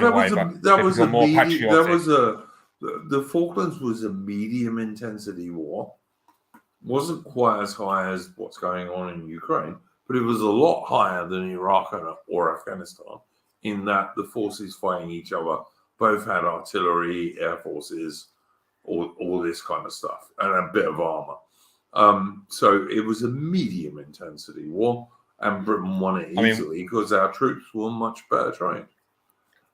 Was it really? It's been a while since I read up on the Falklands War. But I don't recall that any being sort of armor encounters. Because I don't think. The Falklands. No. Look, the Brits had a bit of armor, light armor, and the Argentinians had a bit of light armor. I don't know if they ever fought each other, but they were there. Is all I'm saying. Yeah, but it's like because you take the fault. The thing was like the Argentines didn't even send their best troops because they're still. Oh, hang on. Yeah, but hang on. The Scots Guards, I think it was, beat an Argentinian Marine battalion. That was a very good Argentinian unit. I'm talking about. I think it was the Scots Guards. I could be wrong. But they beat an Argentinian Marine unit who were pretty damn good and professional soldiers, not conscripts. Because most of the Argentines who were serving in that war were conscripts, I believe, and it's like you have like these interviews of like these Argentine sisters, for example, where say like, "Oh, they're embittered at us for like, killing off their brothers," and I'm just like, "Okay, but well, that's a shame, isn't it? Don't invade our territory No one's going to kill your brother, is it? That's my opinion. Yeah, it's like they didn't have to invade the Falklands. Yeah, it's kind of like, I mean, I don't think, let's say, someone like Simo Häyhä, who served fighting with Russians in Finland, I don't think he's going to feel any sort of survivor's guilt because he killed off a load of Russians who invaded his land. No, exactly. Like, why should I feel any sort of war guilt because we killed off, I don't know, Juan, whatever surname is common in Argentina. Mate, listen, like I said, don't invade the British Falkland Islands and try and enslave the British people of the Falkland Islands, and no British soldiers will come and kill you. Britain was never going to invade Argentina, you know. Yeah, boy, no names reckon that you should do a Falklands War stream, which, to be fair, I mean, you'd have to wait till April, I suppose, because I mean, I could do that. The next history stream I'm going to do is going to be an American British War 1812, 1814 stream, because I've had loads of people ask me to do one. So that will be the next one I do. But yeah, I might do a Falklands War stream at some point. But if I do, it's going to go heavily on the Royal Navy, who people forget in that war. I mean, when you have to do like two separate streams, like one for the naval and air parts of the war, and the other one for actual land fighting, like from I don't need to do that, Mitch. I'm not going to do that. I'll do a stream which is accurately 3/4 Royal Navy and 1/4 land war, because without the Royal Navy, there would have been no land war. Well, so I'm just thinking, because you have like the land fighting, but I wouldn't be surprised if it takes its stream on in itself, just because you got like I can't remember how long the land war took place. I mean, to be fair, you got between like the declaration of war, you know, you have the British forces going. Yeah, the whole thing was only like three or 4 months. But the point I'm trying to make is, if the Royal Navy could not have transported the British Army down there and landed them and defended them after they landed them, there would have been no land war. So the Falklands War is 3/4 a Royal Navy war, and the Royal Navy won it. Thank God. Yeah, because it was still big enough back then. Yeah, it's also worth noting that we still it's kind of a blessing that we still had Ascension Island. St. Helena, and we still have Ascension Island and St. Helena. All of those are still British colonies. Yeah, I mean, was it Portugal that offered the Azores, I believe? So I have no idea, but it wouldn't have been very useful because it's too far north. But I mean, to be fair, it would have been like. There are still 14, I think, or maybe 15, 14 or 15 British overseas territories everywhere, like in the Atlantic, in the Caribbean, in the South Atlantic, in the Indian Ocean, and in the Pacific, and in the Mediterranean.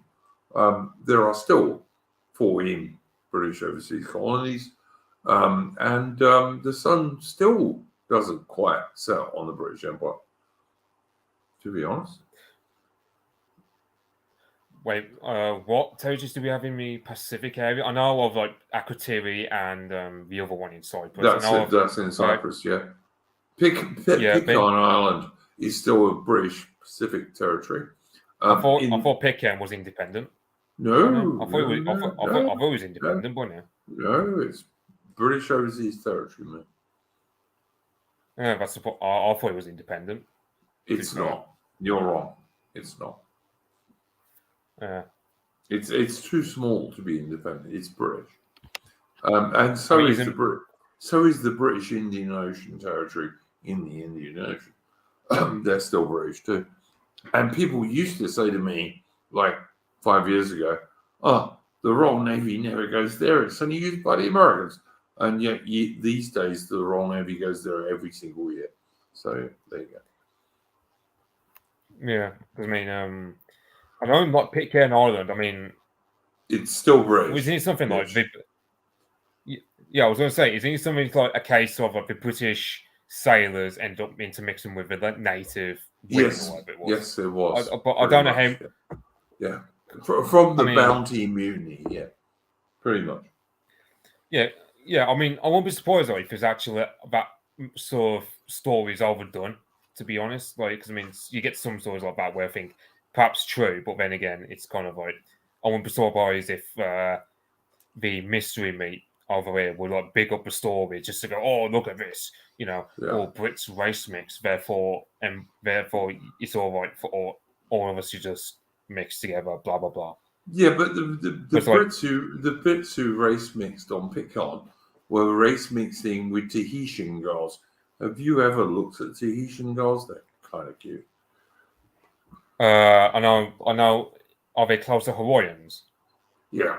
Like in terms of like, absolutely. Yeah, because that's the thing. Like the Pacific Islanders, like you take like the Hawaiians, for example, they generally looked at the British as being because they used to think that white men were generally like gods to them because they saw white men as like, attractive. Mate, I'm at the moment dating, if you can call a guy of my age dating anyone. Like I'm 58 almost. But like I'm dating a Japanese girl. So all you anti-race mixers in the chat can slag me off, and I still don't care. But don't worry about it. I'm not dating an African girl. Well, if it brings the alliance back, I'm all for it. Yeah, absolutely. I thought the British-Japanese alliance 1902 to 1922 was brilliant. But it didn't last a lot longer than that. But yeah, it should have. It should have. But the Americans made the Brits get rid of it due to the Washington Naval Treaty, which I think was an absolute con. Britain should never have got involved with, but that's just me. Hey, look, anyone in the chat? I think Japanese girls are cute. One I know is pretty cute. Anyway, so there you go. So, whatever. Yeah, I'm probably going to shoot off in a minute. I got nothing. I can't think of anything more to say, to be honest. Yeah, my brain's coming on into. Anything you wanted to show before you left, Mitch?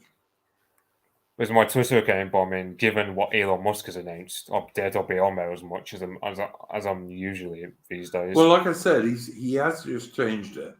At the moment, if you're not like you don't sign up for the monetary thing, you get 600. He said it's going to go up to 800 very shortly, so it will improve a bit. Yeah, but still gave up the idea that I mean, on one hand, it can motivate people to actually get off their asses off Twitter and touch grass or whatever. But then there's also the aspect of half the accounts I follow on that are just news sub channels who go off of their own takes on either what's going on in France, either what's going on in Ukraine, or they'll just be like more. There'll be people like Morgoth and UKIPper who will just think, okay, why do I need a limit on that? Especially when I don't really spend as much time on Twitter as I used to back like 2 years ago, or rather 3 years ago, back when I used to have it. Because no, I agree. 555 in the chat says Bligh was a genius sailor. He was a genius navigator, which is why he took an open boat from like the middle of nowhere to the then Dutch East Indies. He also fought in one of Nelson's battles. So yeah, Bligh was all right. He's got a very bad press, I've got to say. Tomb of Arminius says pantsuit wearing harpies in Australia. I have no idea. My Japanese girl wears short skirts and high heels because that's what I like. But anyway, that's all I care about. So yeah, whatever. I don't know. I'm not a total racist. I like Japanese girls. I think some Chinese girls are quite cute too, actually. But Japanese girls are definitely cute. Sonny Jim is saying the French spread the clap in Tahiti, although they denied it, obviously. No idea, Sonny Jim. Maybe. But Tahiti, let me tell you, is still a French colony. So, Obviously, the Tahitians didn't disagree that much. In fact, if I was a Frenchman, I'd probably go and live somewhere like Tahiti, to be honest, which is still part of France. So, the good thing the French did that the Brits never did was they made the places they really liked part of France. So, Tahiti is part of France. So is French Guiana, which is quite a big place in South America. And the trouble they're getting is not from places like that. It's from places in Africa and the Middle East. So, I've got to say, if I'd have been French, I despised de Gaulle for stabbing in the back the French Algerians. The Pied Noir? Is that the right pronunciation, Mitch? Pied Noir. I think it means Blackfoot, sort of Blackfoots in English or something like that. I can't remember. But that was the French Blackfoots. people who lived in Algeria, which was part of France. And I despised de Gaulle for stabbing those dudes in the back. Totally.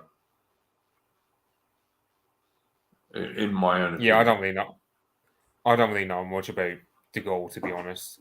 I mean, I don't like him. I mean, he used to deceive about us calling us the Anglo-Saxons or something like that. I mean, pretty much every French politician always calls us the Anglo-Saxons, which is quite a bit funny when you realise a lot of English people deny They're just envious bastards because we always beat them. Yeah, but just envious as well because, France is literally just like the French language in a way. It's kind of like they're Celtic people who adapted to speaking Latin. Then they dumped Latin to speak Frankish, which is kind of like Dutch. Then they dumped that to speak what we call French today. And even then, I've tried to learn French in the past.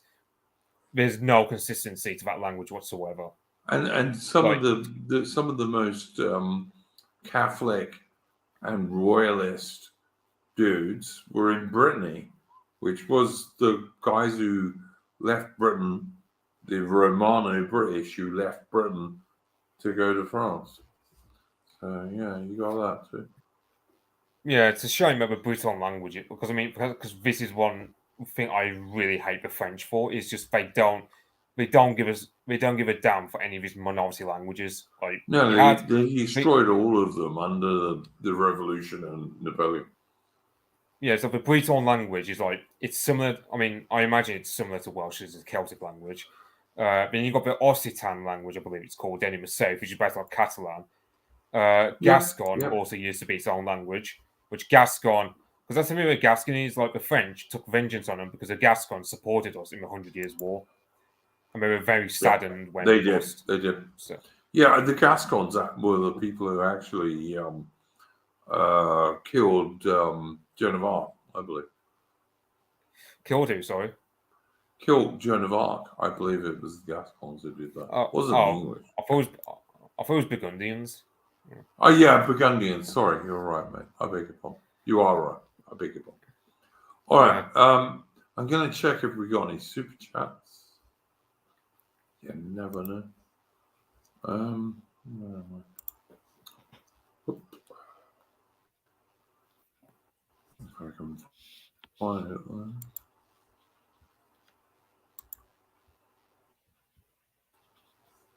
We do indeed. Okay. We've got two, I think.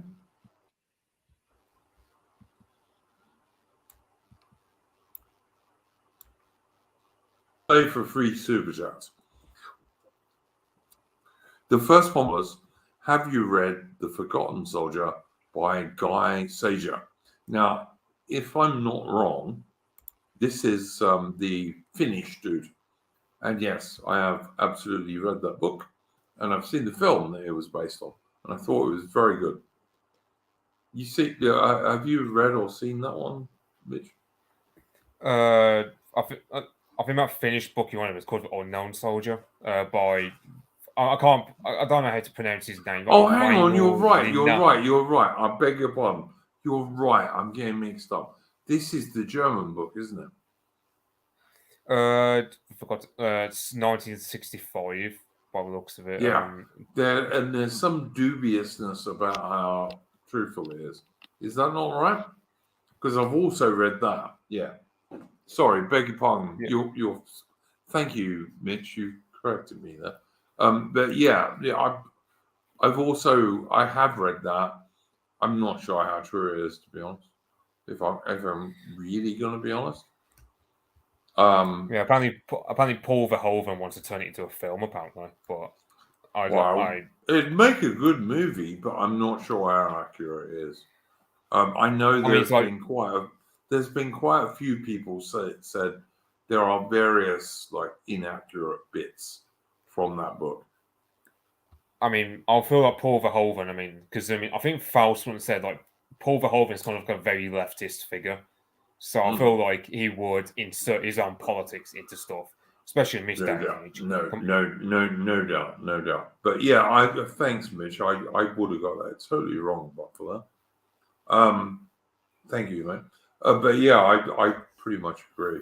I'm not sure how accurate that book is. Our next super chat is also from Kip. It's also for $3. And Kit says, just wait until we are all using a state digital currency. It will make a bank cancelling accounts look like very small potatoes. Total state control of everyone's personal finances. Me, I 100% agree with what you say there, Kit. Mitch, what do you think? Yeah, I think that's why they want it. I think that's why they want it. Yeah, was it Boris who tried to bring in Bitcoin, as it were? But then there was just so much shout back at him that he just had to rescind it. But it is a plan they're going to do at some point. Yeah, and it's being pushed all the time. The World Economic Forum is constantly going on about we need a cashless society. Why do you? Well, you need it because then there's no black economy at all if you completely get rid of cash, and no one has any privacy whatsoever. So we should all be against that, in my opinion.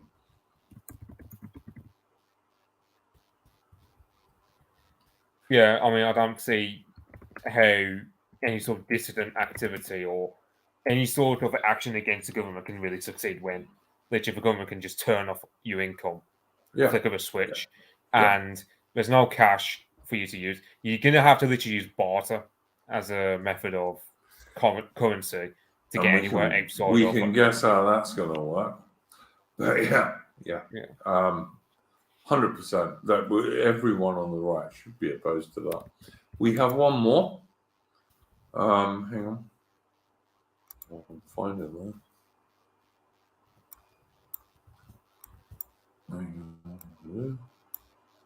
Okay, Josephina, US dollars 25, says, many thanks, biscuits for Rudy, who is my little dog, by the way, my cross-check Russell Bear, who is my best little mate. So thank you very much, Josephina. Yeah, dogs are good. Far better than humans, in my opinion. They're loyal, faithful, brave, intelligent, just all around good. Human civilization would have taken far longer without the bond between humans and dogs. It's my honest opinion, but there we go. All right. Anything final thoughts, Mitch? I mean, I genuinely would say without dogs, life would be a lot poorer. That's all I can say. Life would be a lot poorer without them. Yeah, absolutely. I would also say, if you believe the Western mainstream media about what's going on in Ukraine, you're a complete moron. You've got to look at some Russian sources as well, guys.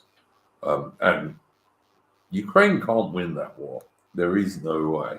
the West will fight to the very last Ukrainian, just on the basis that the West doesn't care if 15 Ukrainians get killed for one Russian. They don't care at all. They think it's a good deal. But in actual fact, Ukraine can't win this war. They don't have the men. They don't have an advantage in men. They don't have an advantage in artillery, far from it. They don't have an advantage in armor, far from it. And the Russians have almost total air superiority. It's just ridiculous. It just is ridiculous. Actually, carry on. I was going to say, we might as well just shill Semyagog stream about that Wagner mutiny. I pulled up Semyagog's channel, and his takes on the Wagner mutiny were probably more realistic than most, to be honest. I mean, I remember when it happened, I was a lot more doomerish. Because, to be fair, I'm more prone to that, to be fair, which is why. Yeah. I would generally say, look, I might have like an intermediate level of Russian and all this, but I feel like my sort of analysis of a Russian war, I just feel like I'm going to get a lot of things wrong, just because I'm more prone to get doomerish once things get slightly bad for Russia, because they go from embarrassment to embarrassment. But then again, why does Russia care about what the West thinks? Is more China, what China thinks they'll care about. But yeah. Look, like I said, Mitch, I know you speak reasonable Russian, actually, although you're too modest to say so. But yeah, I watched this war for ages. I think mistakes have been made on both sides, but there is no way Ukraine can win in the long run. There just isn't. It's like, and apart from anything else, if Russia loses this war, Russia will break up. So you have to look at it. It's a survival war for Russia. They have to win. And to me, winning is they have to get to the line of the Dnieper River and possibly take, what's that city in the south, Mitch? Odessa. Yeah, and to me, they have to get to the line of the Dnieper River and take Odessa. If they do that, they can say, yeah, okay, we won. I was going to say, the Donbass states will be out of artillery range, etc. Because, of course, what no one mentions is that the fucking Ukrainians have been shelling civilians in all those Donbass cities since 2014, and they're still doing so. I was going to say, like with Russia, as much as I will complain about Russian mistakes, to be fair, it's kind of the American Civil War where the Confederates, sure, they were military, like they were tactically a lot better, but they still lost the war just because the sheer grind of it all. That's what Russia's doing, to be fair. It's just the sheer grind of it, which means as much as I can bemoan mistakes that Russia makes, they've got far more wiggle room with that. Whereas Ukraine can't afford to make a significant mistake at all. Except Russia would just exploit it. Except, Mitch, that Ukraine is now doing another general call-up. Like, if I was Putin, I'd be doing another partial call-up at this stage. Because this general call-up Ukraine's doing now isn't going to do them any good for, like, at least 3-4 months. Because, even cannon fodder need that amount of training. So if I was Putin, I'd be saying, all right, we'll do another partial call-up just to make sure we have more men than they do. I was going to say, having to do it by district, we can't even do a nationwide one like we used to because they're not confident, as it were. Like the further for the war they used to have in the beginning, it's largely faded off by now. They're going to have to do district by district at a time, which rather betrays how bad the situation is for Ukraine. And also let us point out that the Rat King of Ukraine has just recently announced there's going to be no more elections in Ukraine until we decide, because he's fighting for democracy by not having any elections. It's like, I can understand, to be fair, because given that I mean, it's not like with Britain. Let's say when Germany surrendered, we could have an election without during war with Japan. So I can suppose why Zelensky does that. But I mean, I'm looking at how Ukraine just but he locks up, disappears, and executes everyone against him. Like he makes Putin look like quite a nice guy mostly, and yet if you listen to the Western mainstream media, he's somehow this paragon of democracy who is going to make all of Ukraine LGBTQ very shortly, because of course that's the most important thing. It's just crazy to me. Yeah, I mean, it's rather telling that with his dictatorial powers, he's legislating for Ukraine to basically become California. I mean, that's his top priority. Not the fact that, there's going to be a lot of men after all this who are going to be dead and their families will need looking after. They're not even recording their dead half the time in Ukraine. They're not even recording their dead. And I don't like this dude. Some people on YouTube will remember a bloke called Coach Red Pill, who is a American Chilean dude who was in Kharkov, I think, and recording videos pointing out the nonsense that Ukraine was coming out with. He is now somewhere deep in a Ukrainian prison. He was arrested by the Ukrainian secret police. And because he's like basically an American citizen, Biden, who is bankrolling Ukraine these days, could have had him released the same day. But Biden don't give a shit about it. Now, I'm not a big Coach Red Pill fan, but I do think Gonzalo Lira should be released, to be honest. But why isn't he? Because he wasn't pro-Ukraine. And of course, Joe Biden recently told us that Putin was losing the war in Iraq. So we all know how up-to-date Biden is when he's not like sniffing and touching little girls.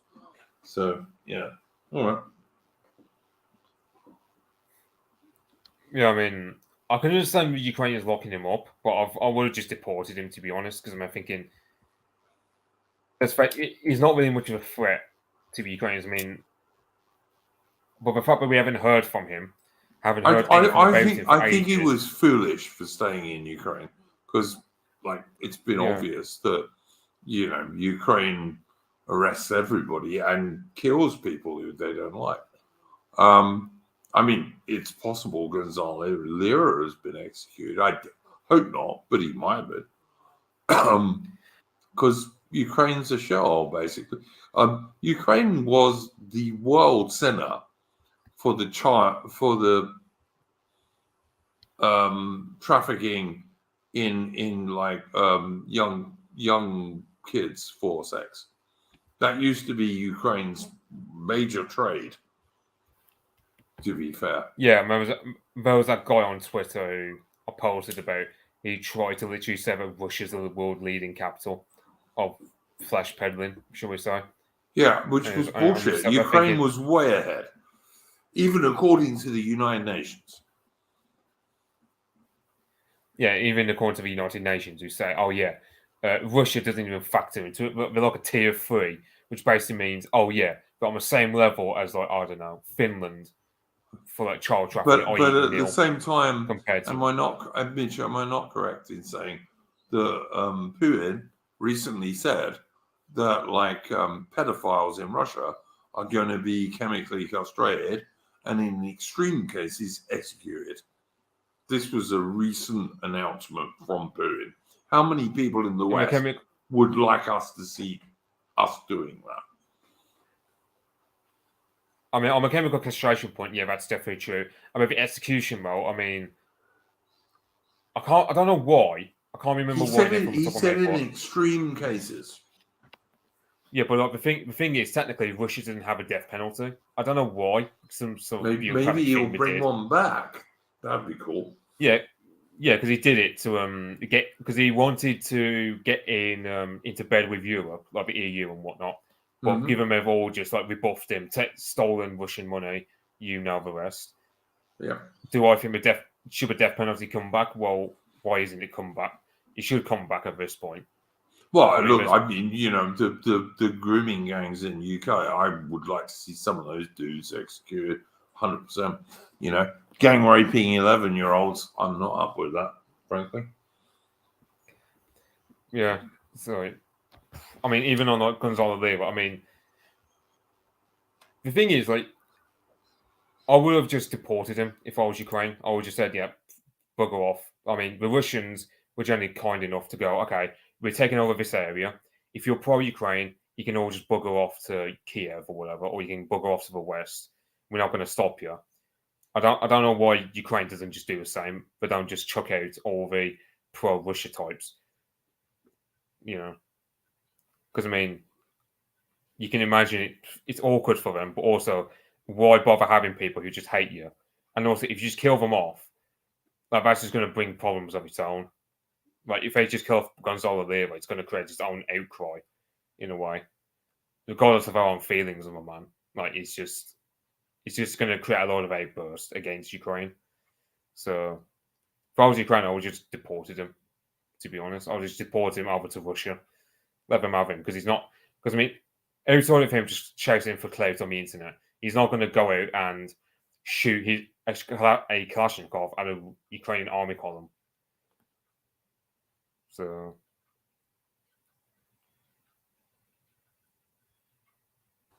forgive me, guys. Yeah, look, I'd just say, look, if you want to see what's going on in the Ukraine war, do check out an excellent YouTube channel called Russians with Attitude. I think they got a good, pretty balanced channel. I like them a lot. And also Patrick Lancaster. Patrick Lancaster is an ex-United States Navy dude who is married to a Russian lady. And he does like reports right on the front line these days in Ukraine. Again, go and check him out on YouTube.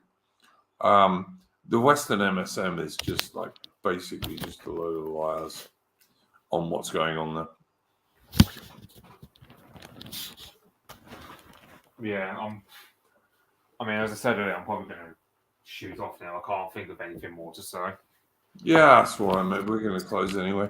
But yeah, do go and check out Russians with Attitude and Patrick Lancaster. Good channels. Patrick Lancaster in particular is like a guy who just reports from the front line, or as far in the front line as he can get. And as I said, he's an ex-United States Navy veteran, but he's married to a Russian lady with Russian children, well, half Russian children, I guess. But yeah, thank you very much, Mitch, for joining us this evening. Also to Armin and AI earlier. I will put all links to the guests who have like YouTube channels or what have you in the description later on when I wake up.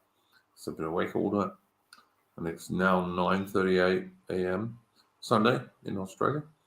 And we'll see you next week for Splendid Isolation 130. Take care, guys.